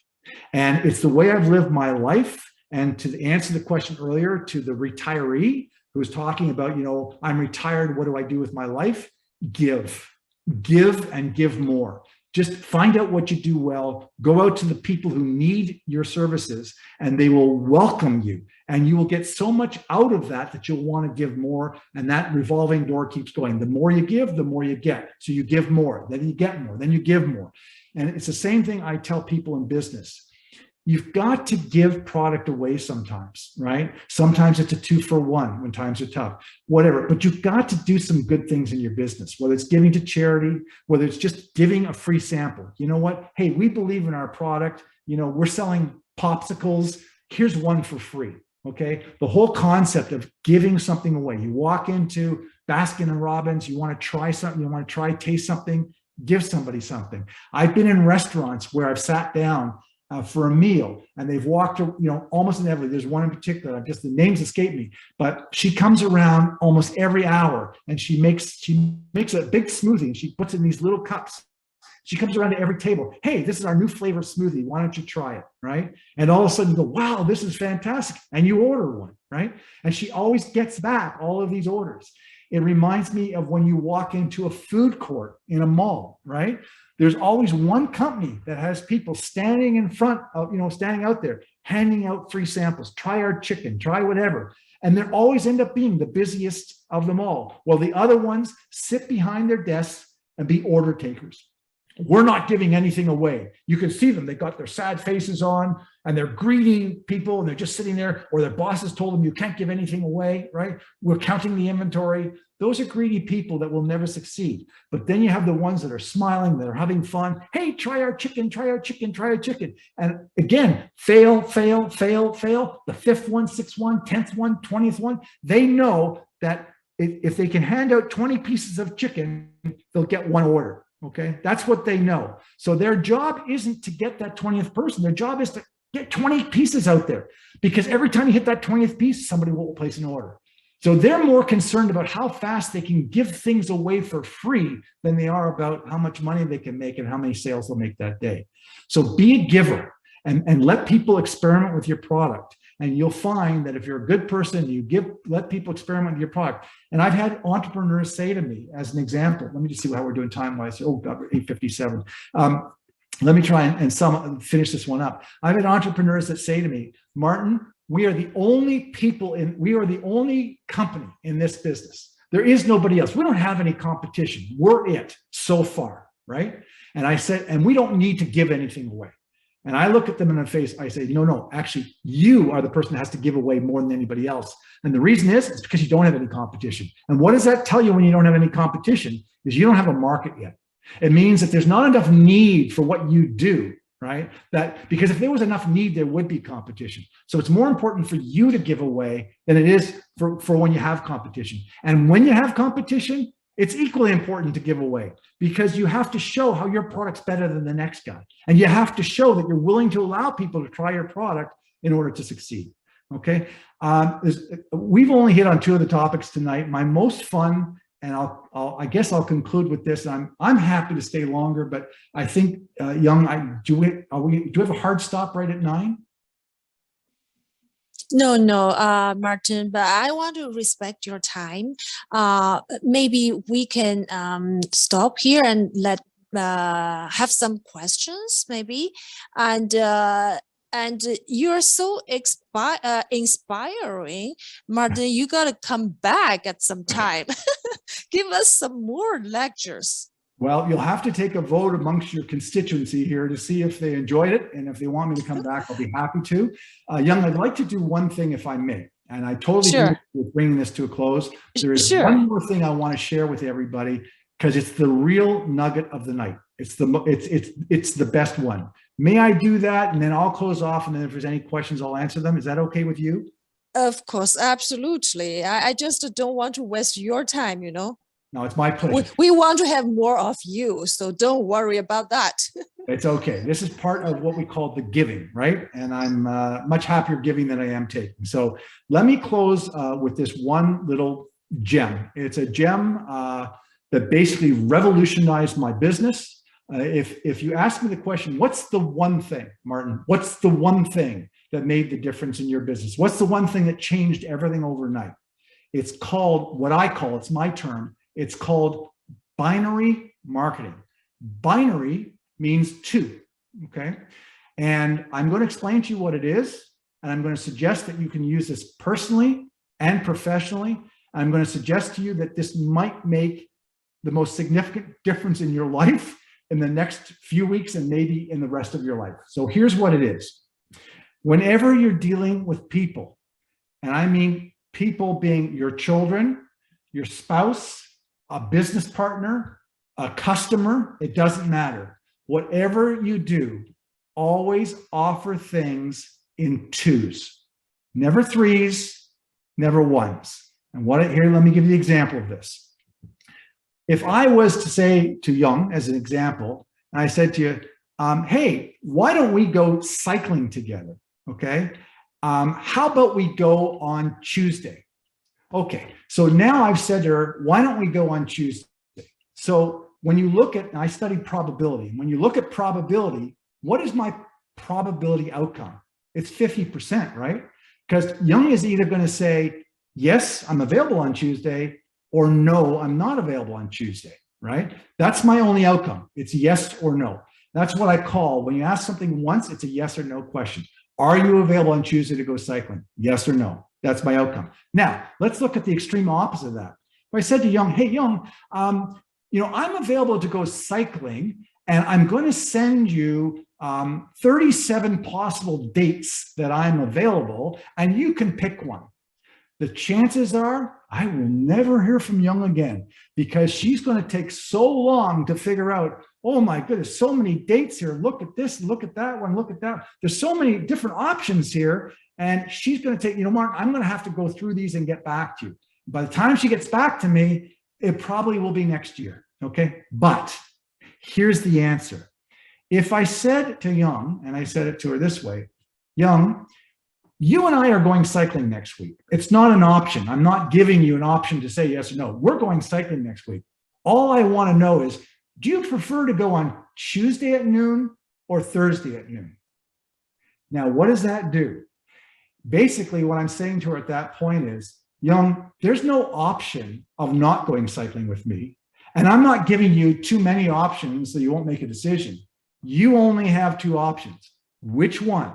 Tuesday or Thursday? And 66.6% of the time, or 67% of the time, I will get an answer and I will get an appointment with Young to go cycling. So I've increased my odds by 17% just by asking everything in twos, as opposed to more than twos or less than twos. And if you want to try this out, if any of you have young children or grandchildren that are young, just do it with lollipops or any kind of candy. Take a piece of candy and just say to them, a candy that they may or may not like, and just say, do you want this, yes or no? And they'll either take the candy for you or say they don't want it. Then put the same candy, give them 27 flavors and ask them to choose one. And by the way, you better take some time off work, because by the time they decide, you may need a week for them to decide. But put a red one in front of them and a green one in front of them and say, hey, I've got a candy for you. Do you want the red one or do you want the blue one? You have a 67% chance that they'll choose one of them. You've upped your odds by 17% in everything you're going to do in the rest of your life, in any question that you're going to ask of anybody that you know. So imagine using this with your own children at home. I was talking to Young about this. When you sit there and said, how many times you say, hey, you need to do the laundry. Yeah. No, you need to sweep the floor. Yeah. And you know that it's just never going to get done. Or worse than that, you say to them, hey, child, I need you to sweep the floor, do the laundry, take the dishes out there. They've lost you at sweep the floor. Okay. They're already tuned out. And you keep going on with the 5 or 6 things they need to do, and you know that none of them are going to get done. But if you look at them and say, John, you've got 2 choices. You could either take the garbage out or you can do the dishes. Which one do you prefer to do? 67% chance you'll actually get an answer and they'll actually do the chore.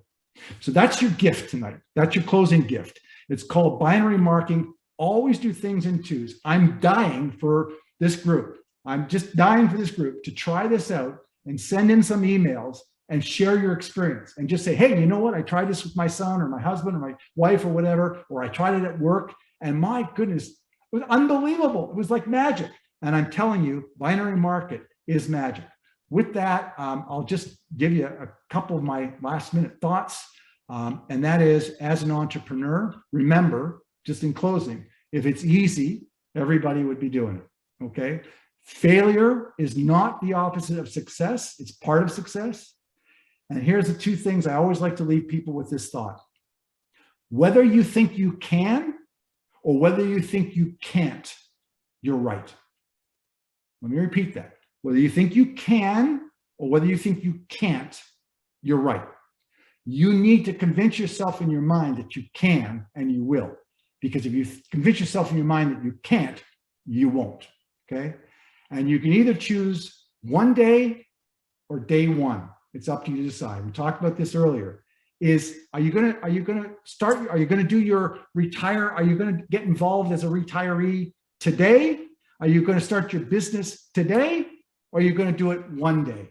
So I'm inviting you, rather than talk about and say, I'm going to do that one day. I don't want to hear that. What I want to hear is today is day one. I want you to get off this phone. I want you to look up what mind mapping is. And I want you to start charting out your course, whether it's as a retiree just to stay involved, whether it's as an entrepreneur to start your own business, whether it's just to be better within a business that you're currently employed. I want you to get off the phone, do your mind map, and start that today. It's up to you, and I just wish everybody good luck. If there are any questions, I'm happy to answer it. Wow, thank you so much, Martin. You're a professional speaker. Further questions? So, okay, so does anybody have any question for Martin? Yes, I have a question. Go ahead. Yeah, thank you so much. Yeah, I came late, so I might miss the first part. And I know that Mark, right? You must have, Martin, yeah, you must have experience, business experience in States. I just wonder, like, if you want to open a company in US, I heard that it's better you register the company from Delaware, which will give you advantage to protect your business assets. Is that true? Like, say, if I plan to operate a business actually in Ohio, but should I register with Delaware first? Okay. The larger the corporation you are, the more it tends towards Delaware. If you're not a particularly large corporation, it doesn't have that much impact. But what I would say to you in the United States is there are, again, I'm talking now as an entrepreneur, not as an employee. So you have to understand I have a bias here when I'm talking. If I was an employee, I would tell you the exact opposite. There are, in the United States, there are sort of pro-employee and anti-employee type, there's a name to it and it's just escaped me at the moment. But there are places in the United States, as an example, like Florida, where unfortunately, and I don't necessarily agree with it, I'm just the messenger here. I'm just going to answer your question. But there are places like Florida where the law is very much in the favor of the employer. So in other words, you could have somebody working for you for 5 years, 10 years, 15 years, and it requires very, very little notice. Basically, as an employee, you can quit with 2 weeks notice and you can fire somebody with 2 weeks notice. So there's a lot of flexibility as a company that if you're in any one of these employer type states, is that you have a lot of power as an employer in terms of your ability to hire and fire people and have the right people working for you. And if somebody isn't, pulling their weight and you want to change direction because it's probably in the interest both of the employer and employee, you can do that very quickly with very little consequence. There are other states in the United States that are very heavily employee focused. California, I think, is one of them, where basically if you work there for 6 months or a year, you need months notice and types of things. And there's all kinds of laws that prohibit an employer from really operating fairly freely. So again, I wish the names just escape me right now, but it's a definitive term. It's not just arbitrary, it's a definitive term. And when you're going into the United States, just make sure if you're an entrepreneur, you want to be in one of the states that's very entrepreneurial friendly. And if you're an employee, you probably want to be in one of those states that's very employee friendly. So I hope that answers your question. And where you register, you want to register in one of the friendly states that's more friendly to the entrepreneur as opposed to the employee. They're also much better from a tax perspective. And right now, actually, one of those states, and it's not always been the case, but one of the states right now that actually become pretty friendly is Florida. I would look there very carefully right now in terms of opening a business. That's too expensive. Texas as well. Florida and Texas. That's right.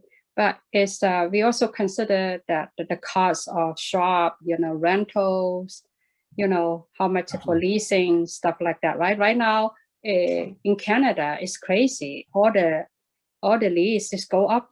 I don't know what happened. Just in 2 years, it just go up so like you could not find a place to rent, in a reasonable price. Yeah, I'm a very proud Canadian, but I will tell you right now, from an economic perspective, pure economics, I'm not talking about politics here, just pure economics, I would be in the United States tomorrow.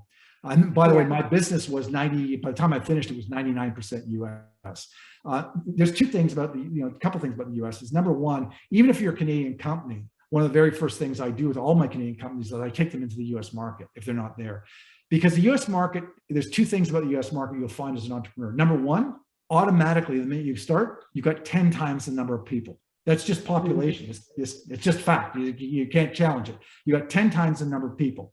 The other thing is that for whatever reason, and again, I say this, I'm very proud and I have a great love for Canada. It's been very good to me. But having said that, I will say that the business environment in the United States it is a lot easier to get opportunity with your product or service in the United States than it is Canada. There's a different mentality about products and services there than there is here. Up here in the same association market, our sales cycle up here used to be anywhere between 6 months to a year and a half. In the same association market in the States, our sales cycle was anywhere from about 2 weeks to 3 months. It was a very, very marked difference. People there are a little bit more entrepreneurial. They have a little bit more entrepreneurial spirit, but not to take away from the fact that maybe you as an individual, because life is a lot more than just business. Life is also about people and culture and who you deal with. There's a lot of great reasons to live in Canada as well, but you have to bear the expense and somewhat the lack of the same opportunity that you might have south of the border. Yeah. Oh, it's really helpful. Thank you so much. I find also the labor here also so costly, but somehow, yeah, the labor cost in some states in US actually is relatively cheap still. Yes, and not only that, but one of the things I also encourage is there are programs like Can Export. There are programs like SHRED, which is the scientific research tax credits. You can go to government here and get quite a break, particularly if you're trying to sell into the US. So as a Canadian company trying to sell in the US, CanX will give you up to, I think, $150,000 in marketing money just to go into the US and try and sell as a Canadian company, to try and sell your product or service there. So look to government programs as well. There's several of them out there. And by the way, if anybody wants help with setting up a business, I didn't get into the technical stuff. That wasn't the topic of tonight. It was more about the psychology of tonight. And there's lots that I left out, lots that I left out. But if you want that kind of help with where do you register, that type of thing, happy to provide that. And the other thing is you should look to the various centers around the centers of the embassies, what I'm trying to say, pardon me. Look at the embassies as well in different countries. They usually are a wealth of information and help. So you can call up if you're looking to do, like right now, I have one company that's looking to do quite a bit of their work foreign, okay? And whether that's in India, whether that's in Pakistan, whether that's in the Philippines or China or Japan, they are looking to do a lot of their work and take it offshore and have it done because it would be a lot less expensive for them to do. Often you can use the embassies here as a vehicle to get to that labor pool. And you also obviously can use technology to get to that labor pool. So you know, as a company, you have to think about, you want to be patriotic on one hand, but by the same token, you also have to be competitive. So you have to balance that out, and you have to search within your soul as to, you know, what's the best for you and the best for your company. But certainly in certain circumstances, looking towards foreign work foreign workers is advantageous for you. It helps them, and it helps your client. Great. Thank you so much. I hope that you can actually host a session for shareholder agreement, something like that, or financing. That would be great. Yeah. One of the things that I'd love to talk to you about, really like to talk to you about if we do another session, is this concept of there's a real quick way to get into business that can cost you nothing and buy you a business tomorrow. And I talked about acquisition. I skipped right over it because I could spend 20 or 30 minutes just on acquisition. But one of the fastest ways to start a business is if you happen to see a business And particularly if you see, I know this is a little bit funny, but I'm the type of person that does this stuff. A lot of stories I can tell you, and I've left a lot of them out. There's some, actually the most fun stories got left out tonight. And that's the third part of this seminar that I do. And they're a lot of fun about the psychology of selling and bundling. And I'm the guy that goes to a movie theater, never goes in to see the show, but I just watch how people buy their popcorn because I'm interested to know how they buy their bundles and how the movie theaters bundle their stuff. But one of the things that we can talk about next time is acquisition, because there's ways in which you can, like, you see a company and then you realize, you know, this is kind of a mom and pop operation. This is a corner store. It's a really neat little business. It looks like, you know, let's say, I'll give you an example. Somebody who sells dog treats, right? They have a store, it's dedicated. They actually have an ice cream bar, right? It's like just like going in and buying an ice cream, but it's treats for dogs. And then they have all the treats around there. And it's not a pet store. It's really a treat store for dogs. Saw it in Florida. And I saw that the couple that were running it, they had to be, I think, in their probably mid to late 70s, maybe even 80s. And you could just sort of sense from them that they'd been doing this a while, and it was something that was very unique. And they probably were, you know, at some point wanting to get out. So I didn't have too much of a conversation with them because I was a little bit rushed that night. But next time I would go back, I'd have the conversation and say, hey, this is an incredible business. What's your succession plan? And the chances are these smaller companies, like these things that you see that are, you know, revenue of 200, 300, $4.5 million, the chances are they have no succession plan. They haven't even thought about it, let alone a shareholders agreement. And if you approach them and say, well, what's your succession plan? They say, well, we really don't have any. We're probably just going to shut the store down. You're going to find that, again, 80-20 rule, 80% of these little stores will just shut down and close their business. There's an opportunity to go around, particularly in the United States, that's a lot of what I do, and look at these small shops and say, how would you like me to buy your store? But you can buy it with almost no money down and use their cash flow over 2 years so that they get the same benefit as if you bought them in full. You're not trying to, you know, be cheap or anything like that. They get the same benefit as if you have paid them the full amount of money. It's just you get a couple of years to pay it out and you use their cash flow to pay it. And there's formulas that I use to do that. And you could just buy up these companies and all of a sudden, guess what? You're in business not in a month from now, not 2 months from now, you're in business tomorrow.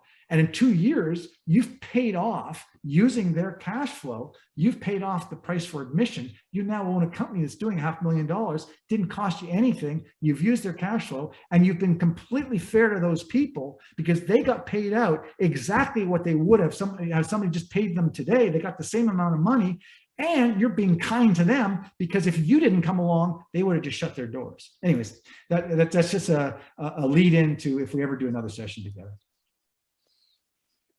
Thank you so What much. an advice.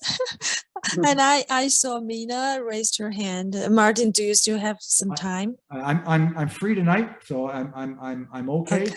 Thank you so much. If you get to 2 in the morning, I have to close it off. We need to write. I have to cycle tomorrow, you know. Yes, I know. For sure. So Mina, please go ahead. Mina, I think you raised your hand. Oh, maybe she lost her connection. Do we have any hands here? If not, I have a question for you, Martin. Sure. You said when you were 19, you went to see this Mr. Lee and spend several days with him from, you know, early morning till night. So why did he want to do this? Why did he want to teach you? What did you do? Did you pay him, or was he a friend of your father? Like It's a great question, and really thank you for asking that, because there's only so much I can go into, but it's a great question. My father was a very special person. Unlike me, he was a very, very likable person, and he was a very— Come on, you're likable too. Don't be too humble. He was a very, very likable person and a very knowledgeable person. And when he went out to get his audio cassette of his speech, because he knew it was something I would probably really like to do, he befriended this gentleman by the name of Lee Slayback. It was Slabach was his last name. Lee was his first name. So Lee Slayback. Okay. And when you meet my father, you'd understand he's a certain aura about him and a charisma about him. He's a very likable guy. So Lee and him hit it off right away. They were like best buddies right away. Talked a lot about the fraternal work that my father does and the charity work that he did. And they just really had a real great respect. And he then said to him, hey, look, my son is looking for something. I'd love him. You know, are you thinking of going to Canada? He said, no. He said, we'll never go to Canada. If your son's interested, if he's anything like you, I'd love to meet him. And that's how it started. And we literally flew down, I think it was like the next week. And the way it actually happened is when I said, we met for 3 days, the way it actually happened is during the week, I phoned Lee and I said to him, Lee, I'm really excited. This looks like a business I would love to do in Canada.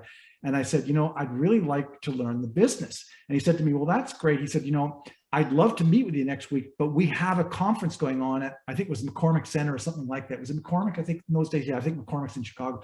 We had a conference going on at McCormick Center. So I'm going to be really busy with the conference and we're going to be, working there and recording and selling the tapes. And I really won't have, any time to meet with you. So I said to him, Lee, can I ask you like a crazy question? Can I work for you for 3 days? And he said to me, what? I said, I want to work for you. Like, I want to be staffed there. I want to work. I want to learn the business inside out. I want to do everything. I want every role. I want to be at the sales desk. I want to do the recording. I want to do the duplication. I want to do everything. I said, would that be okay with you? And he said, hey, listen, we can always use the extra help. This is a very busy conference. I was quite frankly looking for somebody else. And he said to me, I'll pay you. I said, no, I won't take any money. There's no way. I said, if anything, I should be paying you. Anyways, we were both kind to each other. He said, why don't we do this? You don't pay me. I won't pay you. Let me just work for you for 3 days. I want to learn this business inside out. So we had to show up on site at 6 in the morning. We often didn't finish till midnight, 1 o'clock in the night, because we had to duplicate the tapes at night.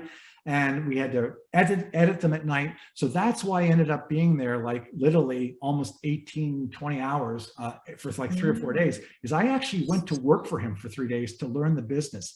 And within the 3 days, because I guess I was 19 and a lot smarter back then than I am now, I was able to soak up everything that they did. And I was like a sponge. Everything just came to me because I loved with a passion what they were doing. So it came very easy to me.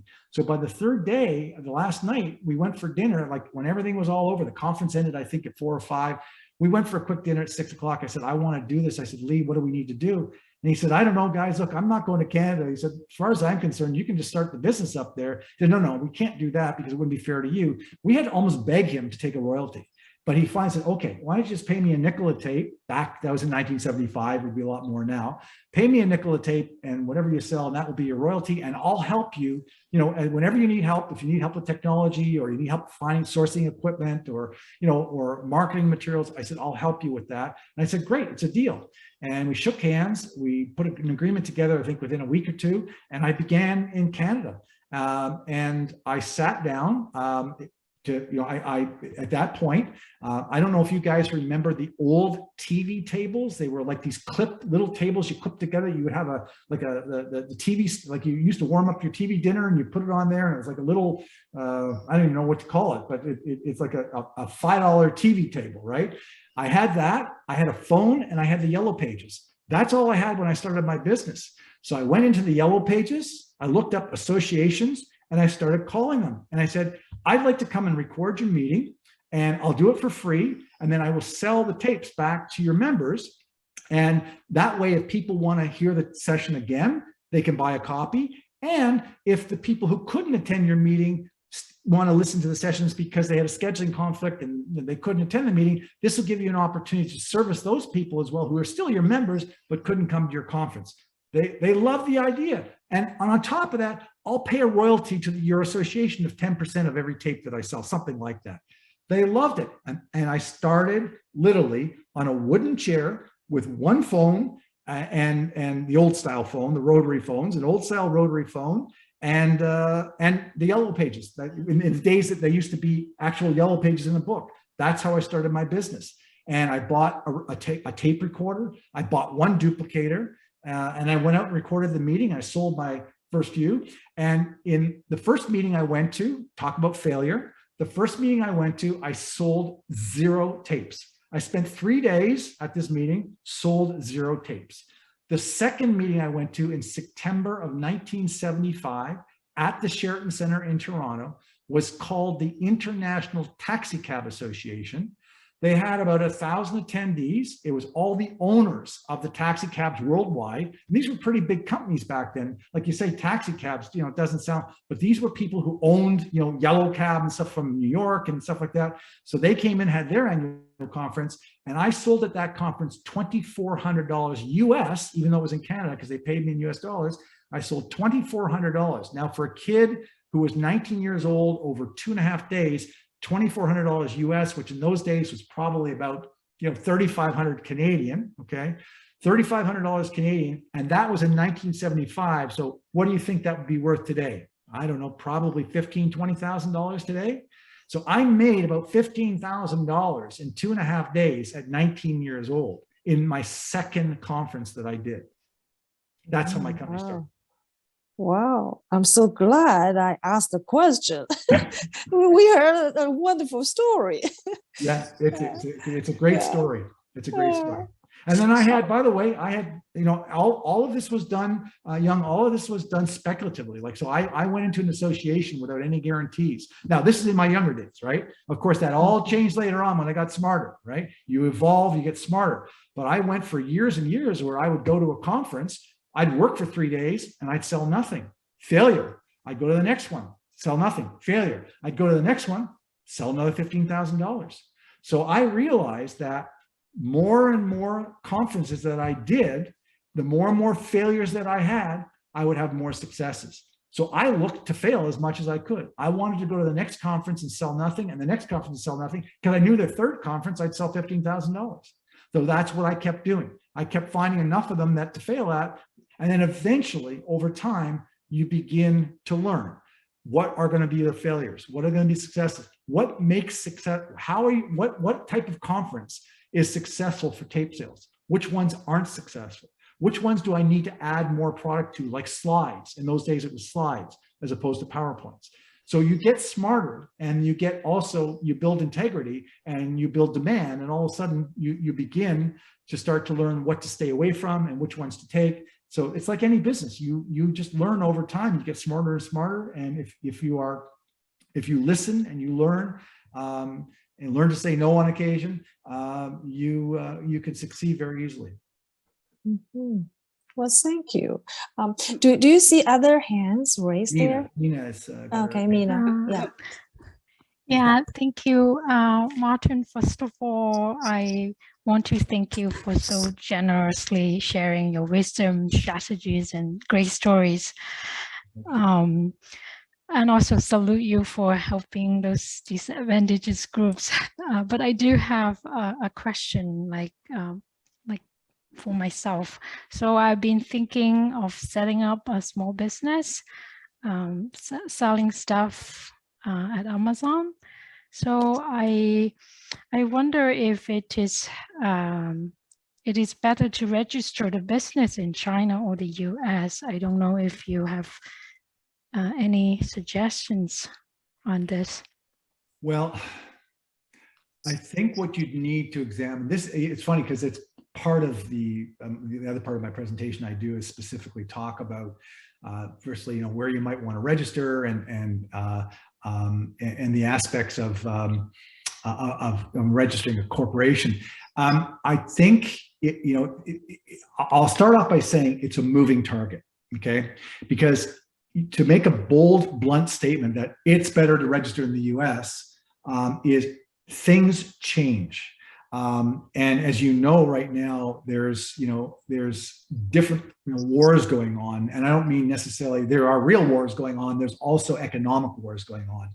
And so you have to be really careful and look at the tax. So what I would have said in my presentation was, it's really, really important to have good either financial advisor, lawyer, and accountant, really all three of those. But in particular, I find that normally either a very good lawyer who's got accounting experience or a very good accountant that's got a good tax background are the people that you really need to talk to. And I find that things change sometimes now overnight.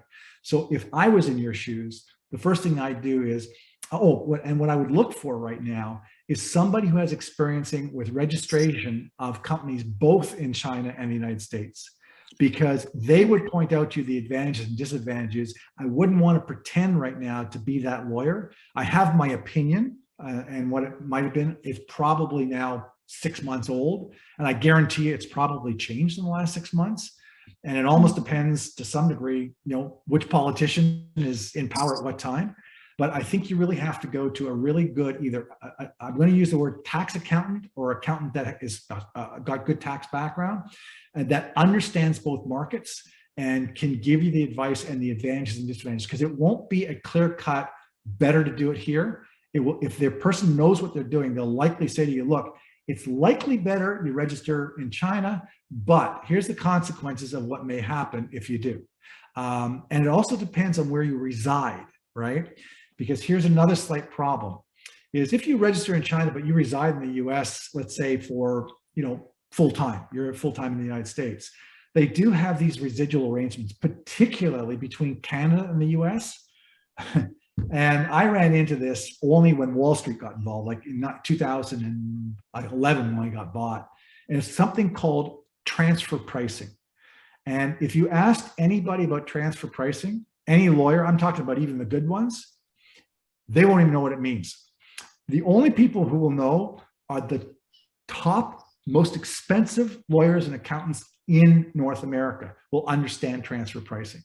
Nobody else will know what it means, but it's really important, because if you have a business, what happens is, like as an example, if you have a Canadian business or party businesses in Canada and you go to sell it, a really astute PE firm, private equity, or a venture capital firm will ask you is, have you done a transfer study pricing? And you'll look at them like you are all probably looking at me right now going, what's a I'll ask the question. Has anybody heard of transfer pricing? Raise your hand. Not one, right? No, nobody. What? Wait, do it? No, nobody. And I would have been shocked had anybody. But basically what it comes down to is there is a reciprocal arrangement between, as example, Canada, the US, that basically you have to legally do a study between the two to sort of say, in your allocation of funds, where should those funds go so that each government is treated appropriately. And if you haven't done that study, it could cost you $300,000 or $400,000 to do that study. And then after that, they can go back and reappropriate all the taxes that you've paid for all the years you've been in business more appropriately to each government. And then your only out is through what they call a transfer pricing arbitration board that you can sit down with, and you have to go through and prove that what the transfer pricing study is wrong. It's a mess. So I would really encourage you that if you're looking to register somewhere and go somewhere else, you really, really, really need top advice. If you're in the United States, if you're a US citizen doing business in the US, it really, quite frankly, any corner store accountant or tax person will know the answer, or at least they should. Same thing in Canada. But if you're in Canada doing business in the States, or in the States doing business in Canada, or in China doing business in the States, vice versa, you really need to seek the expertise. And I'm sorry, I just can't give you a blanket answer, but I'm giving you a better answer. The answer is spend the money to get the proper advice, because you can really get messed up badly in the future if you don't, like really bad. And we almost did, but I had enough fight in me to fight the fight that we ended up basically resolving our issues. But it did end up costing us probably about $150,000 that I had no clue I would have had to spend. None. Like I had no idea. And it's something they threw at us at the very, very end. And we just threw up our hands. We had no idea. So look very carefully to a professional, particularly tax person, whether they be lawyer or accountant, that has experience in the two different jurisdictions that you're planning on going, if it's different countries. Okay, thank you very much, Martin. It's a pleasure. Any other questions at all? Comments? Hi, Martin. I just wonder, do you mind that you leave your contact information? So I don't know if you're okay that if we later find let me we have question, want to get in touch with you. Is it okay though? Yeah, absolutely. So yeah, I did get a, okay. I'm just looking at the chat right now. Okay. Oh, I see. Somebody has asked about how can you get help. Sorry, there's some questions here too. Yeah, I'll leave my information before we leave. Somebody just asked, how can you get help in order to lead you into the industry? How can you analyze the market? That's a really good question. Somebody asked about the analysis of a market. Like, how do you really? I think what you're referring to is, how do you look at the demographics of a market to know whether your product might fit into it or not? There are various different companies out there that do demographic studies. That's one way to do it. They're not necessarily cheap. The other way is you do it on your own, and it's called scraping the internet, which is legal, by the way. It's not illegal, but you have to know how to do it. So I don't know if that quite answers that question, but and the other thing you can do again is you can go to, just like I referred to earlier, you can go to the industry association, okay, for that particular industry. So as an example, I'll go back to my example of plumbers, right? Let's say it's the American, you want to get to all the plumbers in America, right? And you go to the American Plumbing Association. I don't know what their actual name is. And usually there's like 5 of them anyways, they all compete with each other. But you go to the American Plumbing Association. This is a great use of going to the association, and the chances are that in their educational archives, usually free to you, they will tell you that, hey, we've done the analysis, because they survey their members all the time. And they can tell you through what they call benchmarking surveys, they can tell you what the average person makes, the type of products they're looking for, etc. They actually will have the demographic studies done that you can actually either purchase or usually get for free. You usually have to call the association. So a real inexpensive way of getting the demographics of a particular industry or a location is you go to that association. And remember, the associations are divided up kind of into 3 different pockets. There's the federal association, there's the provincial or state association, and there's usually the municipal association. So you can call them all up, and you can call the federal rep, you can call the state rep or provincial rep, you can call the municipal app or the city association, and just say, hey, I've got a product that I want to sell to the, all the plumbers in Chicago, and I'm just wondering, I don't know, it's kind of an expensive product. I said, can you give me any indication of whether plumbers in Chicago, are these high income people or low income people? Do you have any demographics? And the chances are that the association themselves will have already done all those studies for you. So it's a real easy way of getting the information for free, or you can hire a company, or if you have somebody who is very high tech, and sometimes you can actually crowdsource this. If I hope, well, if you don't, crowdsourcing is something else. Part of my other presentation is where you go out and crowdsource, which basically means you go to something like Upwork or any of these crowdsourcing companies, and you basically tender it out there and say, hey, I'm looking to do a demographic study of all the plumbers in the Chicago, general area of Chicago, a metropolitan area of Chicago. And you just put it out there, and you'll find you'll probably get 101 people that will come back and say, yeah, I can do that study, and I'll do it for $300. They bid on the contract. So there's ways of outsourcing that through crowdsourcing companies like Upworthy that you can do that as well. Let me see if there's anything else I missed here. Over there, I'm visually impaired too. So sorry, my mic didn't work. Okay, I'm happy with it. Yeah, but here was somebody when we were talking about companies that they were saying that they were happy with Bell, the customer service was helpful, but not happy with Fido because the customer service are awful. And so there's an example. And the point is, it's not a slight against Bell or Fido, whatever.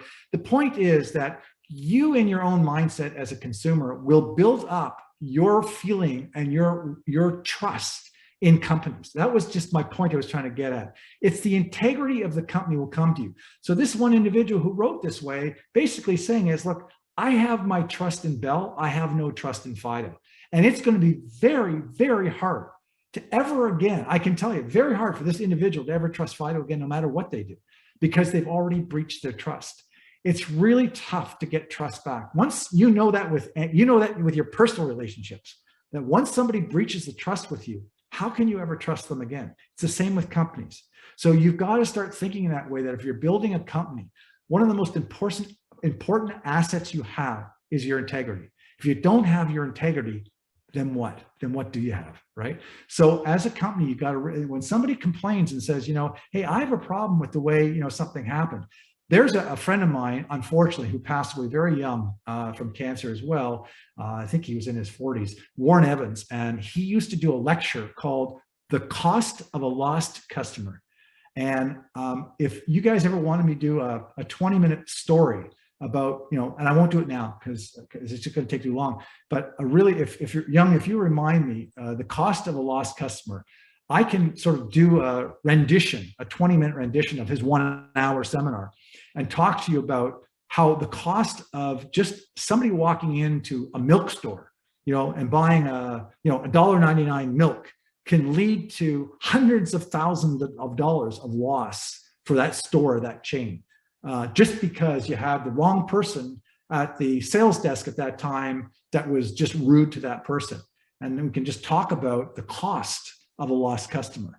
And that's called breaching integrity or losing the trust. And losing trust or breaching integrity as a company is something that you should be taking very seriously, which most companies, I should say most, a lot of companies don't, but particularly the staff, the frontline staff, they just don't understand that when they're rude to somebody or they're, you know, not kind to somebody, they don't treat them right. Remember, again, this is also part of my other seminar is, you know, people often ask the question, is the customer always right? Who wants to answer that? Is the customer always right? How would you answer that as an entrepreneur? I want someone to answer that. Is the customer always right? Basically, yes, but not always yes, right? Okay. So sometimes yes and sometimes not. That's true. Mostly, yeah. Okay. But as an entrepreneur, I have frontline staff. I have to tell my frontline staff how to deal with the customer who's upset. Is the customer always right? What do I tell them? They're always Yeah, right. right. Yeah. So if you went back 20, 30, 40 years ago, you would have said the rule was all the books, all the tapes, anything digital, didn't matter. All the books said the customer is always right. That's what it said for years and years. It wasn't until about 15, 20 years ago that there was a complete, I shouldn't say complete, but there was a real shift, right? The answer is the customer always right? No, but we have to do our best to keep them happy and satisfied. They're not always right. In fact, the argument is that most of the time they're wrong. Most of the time it's something that they did wrong. It's not something you did wrong, right? It's because they used the product wrong. You know, you sold them a wood finisher and it says, you need to dilute this with 3 parts of water. So how many customers walk in and say, you've ruined my floor? Why? Because they didn't read the instructions. They didn't dilute the product 3 times. And they said, well, you know, you should have put more of a warning on there. Well, it's, you know, it's on there. It's like you bought the product, you know, read the instructions. But how many people read instructions? You know, it just says wood cleaner, right? So is the customer right? No, but we have to try and keep them satisfied. So when we talk to a customer, we don't say to them, oh, Mr. Jones, you're right, we're wrong.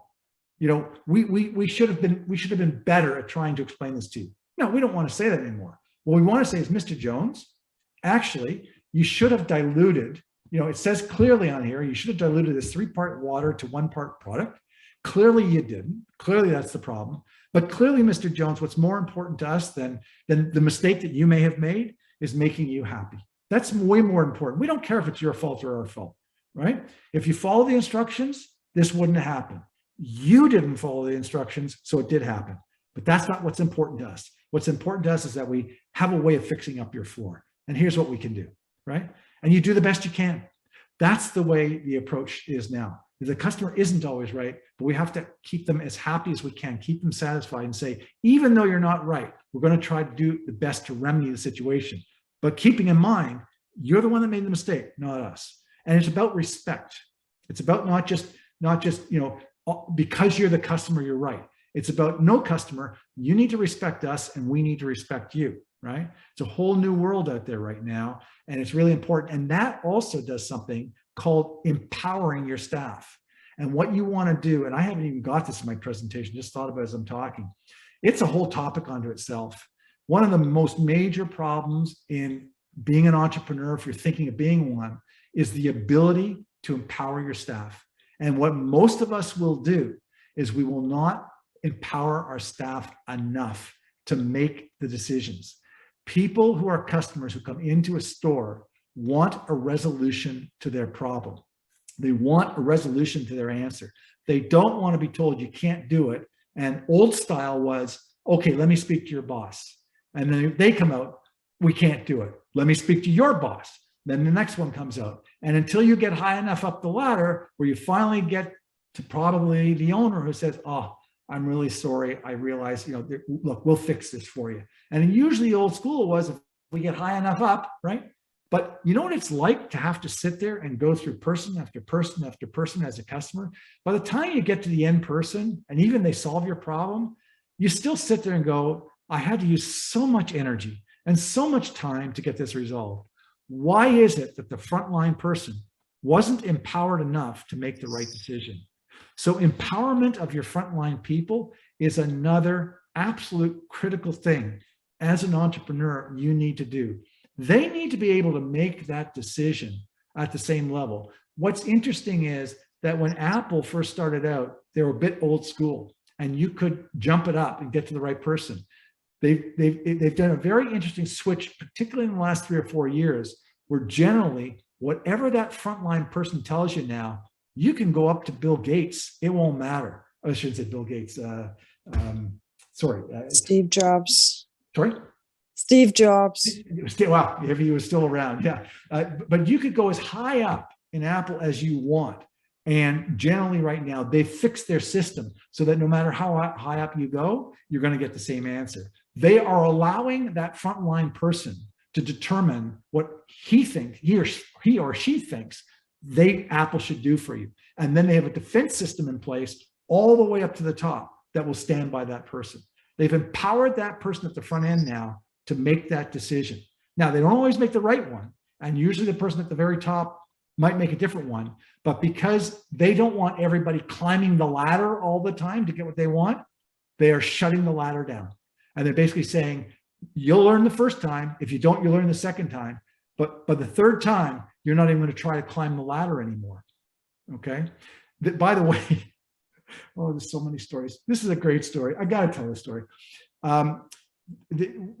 Years ago, we talk about empowerment, and we talk about the desire to be an entrepreneur, right? And how tough it is, right, to be an entrepreneur. And so much of this is about conditioning. And there's another buddy of mine who did nothing all his life but talk about how conditioned we are as human beings. And one of the best studies, there's several out there. There's one about an elephant, and there's one about the flies in the shoebox. I'll tell you the one about the flies in the shoebox. And this will tell you about how conditioned we are as people. And what I'm inviting you tonight is to get rid of that conditioning. You're conditioned that, oh, I'm going to fail if I do this product, if I register in the wrong place, if I don't do this. We are all so conditioned for failure, we just don't realize it. We're not conditioned for success. And so you need to rethink about how do you condition for success. So let me share this story with you. There's a story of the flies in a shoebox. So as an experiment, and I don't necessarily encourage you to do this, but you could if you want. It's not harmful to any the flies. But what they did was they took a shoebox, they cut holes, little holes in the top of the shoebox, all around it, so that the flies they put inside could breathe. They put a bunch of flies inside, right? So they got about a dozen flies. They put them in the shoebox. They put the top on the shoebox. They cut a bunch of holes. They put food in the shoebox so that the flies would have food and water and whatever they need to survive. So none of the flies died in this experiment. They all lived, okay? So they put the top on and they then observed the shoebox. So now imagine you put the top on the shoebox, there's food and water in there, there's holes out the top.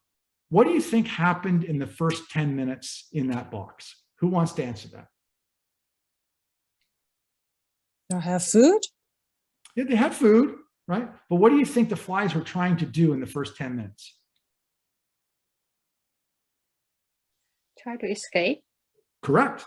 So all you heard was ping, ping, ping. They were all hitting the top of the box, right?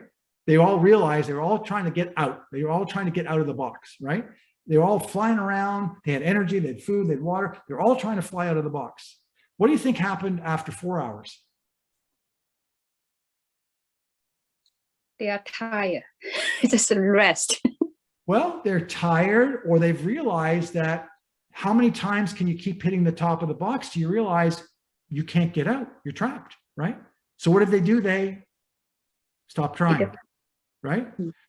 By the time a day went by, there was no noise.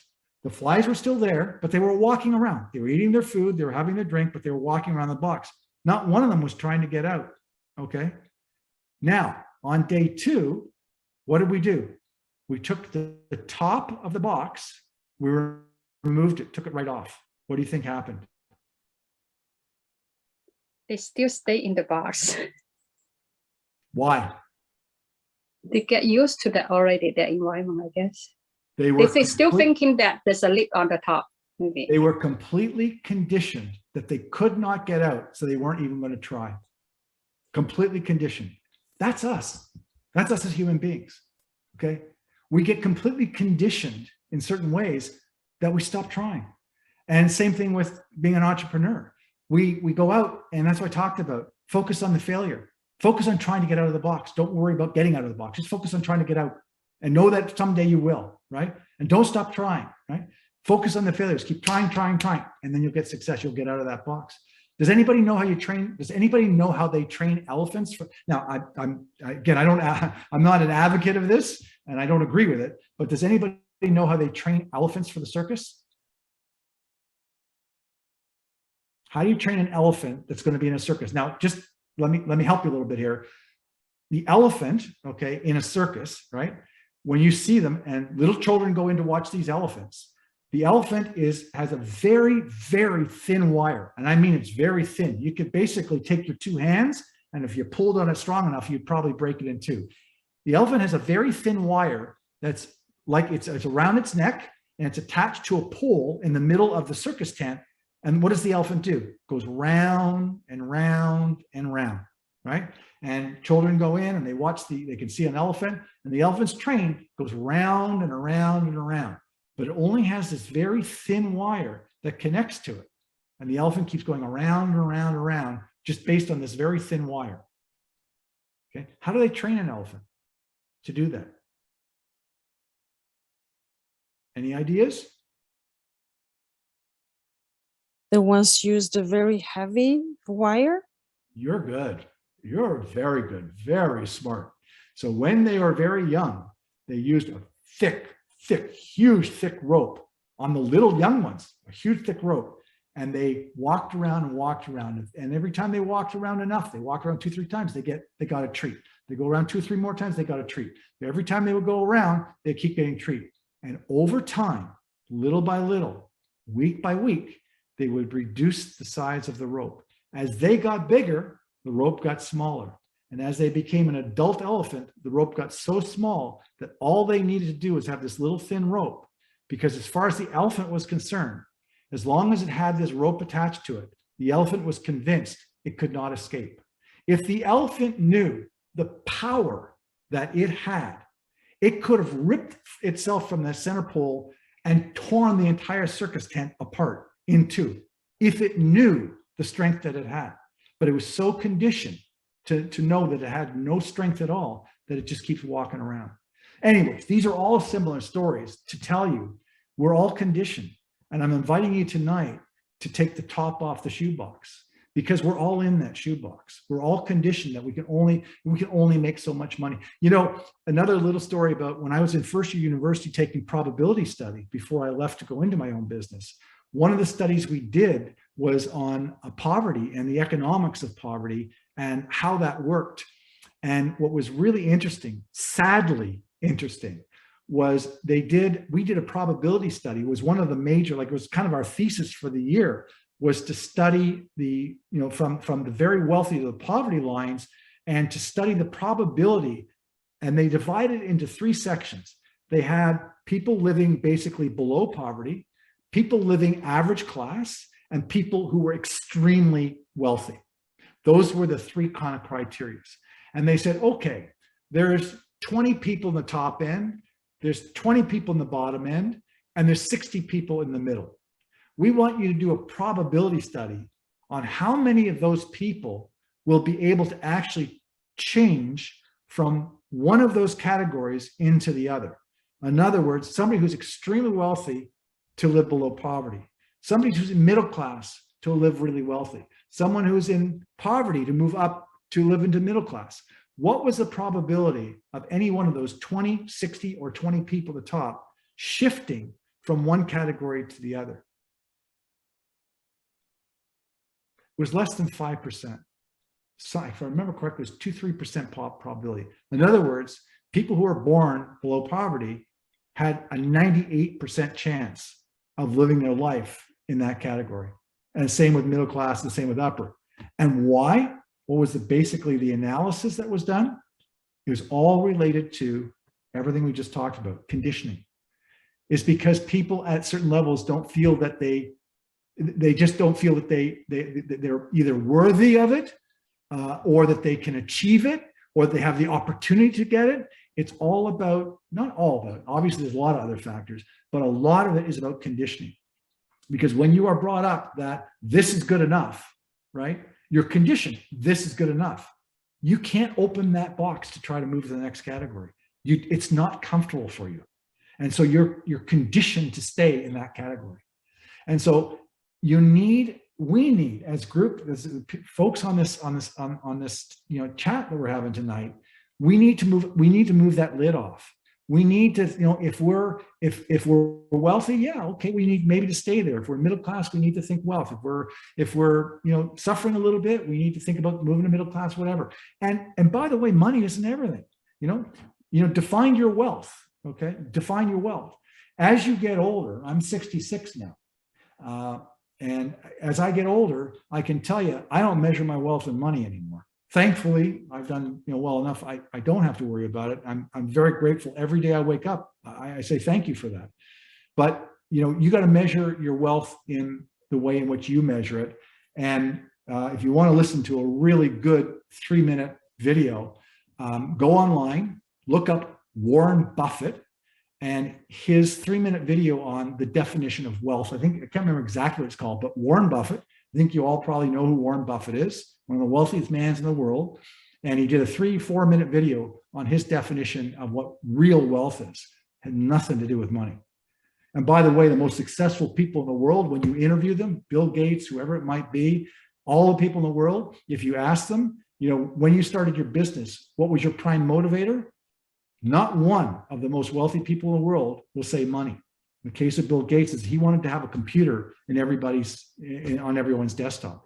Case of even Elon Musk, he just wanted to change the way. He wanted to have an energy efficient. He wanted everybody to drive an energy efficient car because there's no reason to have all this pollution, etc. Elon Musk wasn't thinking about money. He's not thinking about money right now. Elon Musk does not have to work another day in his life, not another minute in his life.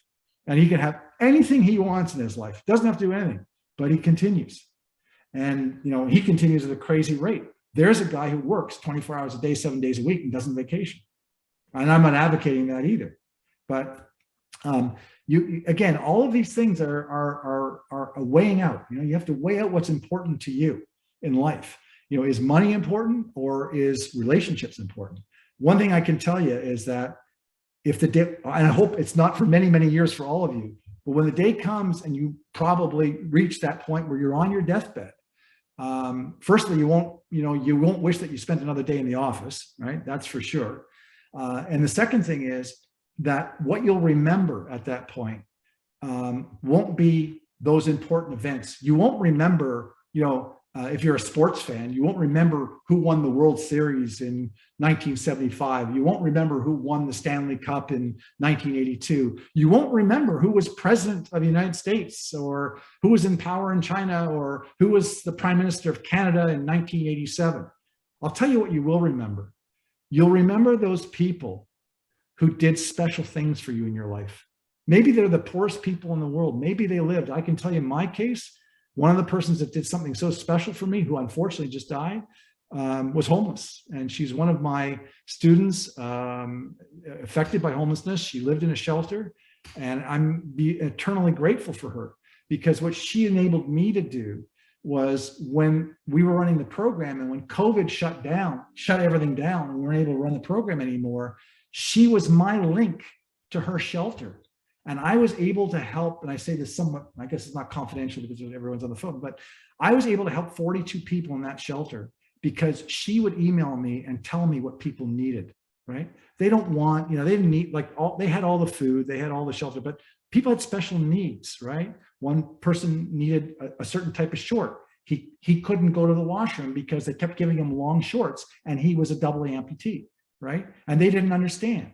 And so we go to the washroom and we'll be going on his shorts. He needed short shorts, right? So she was able to identify that for me. And she gave me 2 years where I couldn't really volunteer, but she gave me 2 years of all of this information on the inside of the special needs of her 42 residents in her shelter.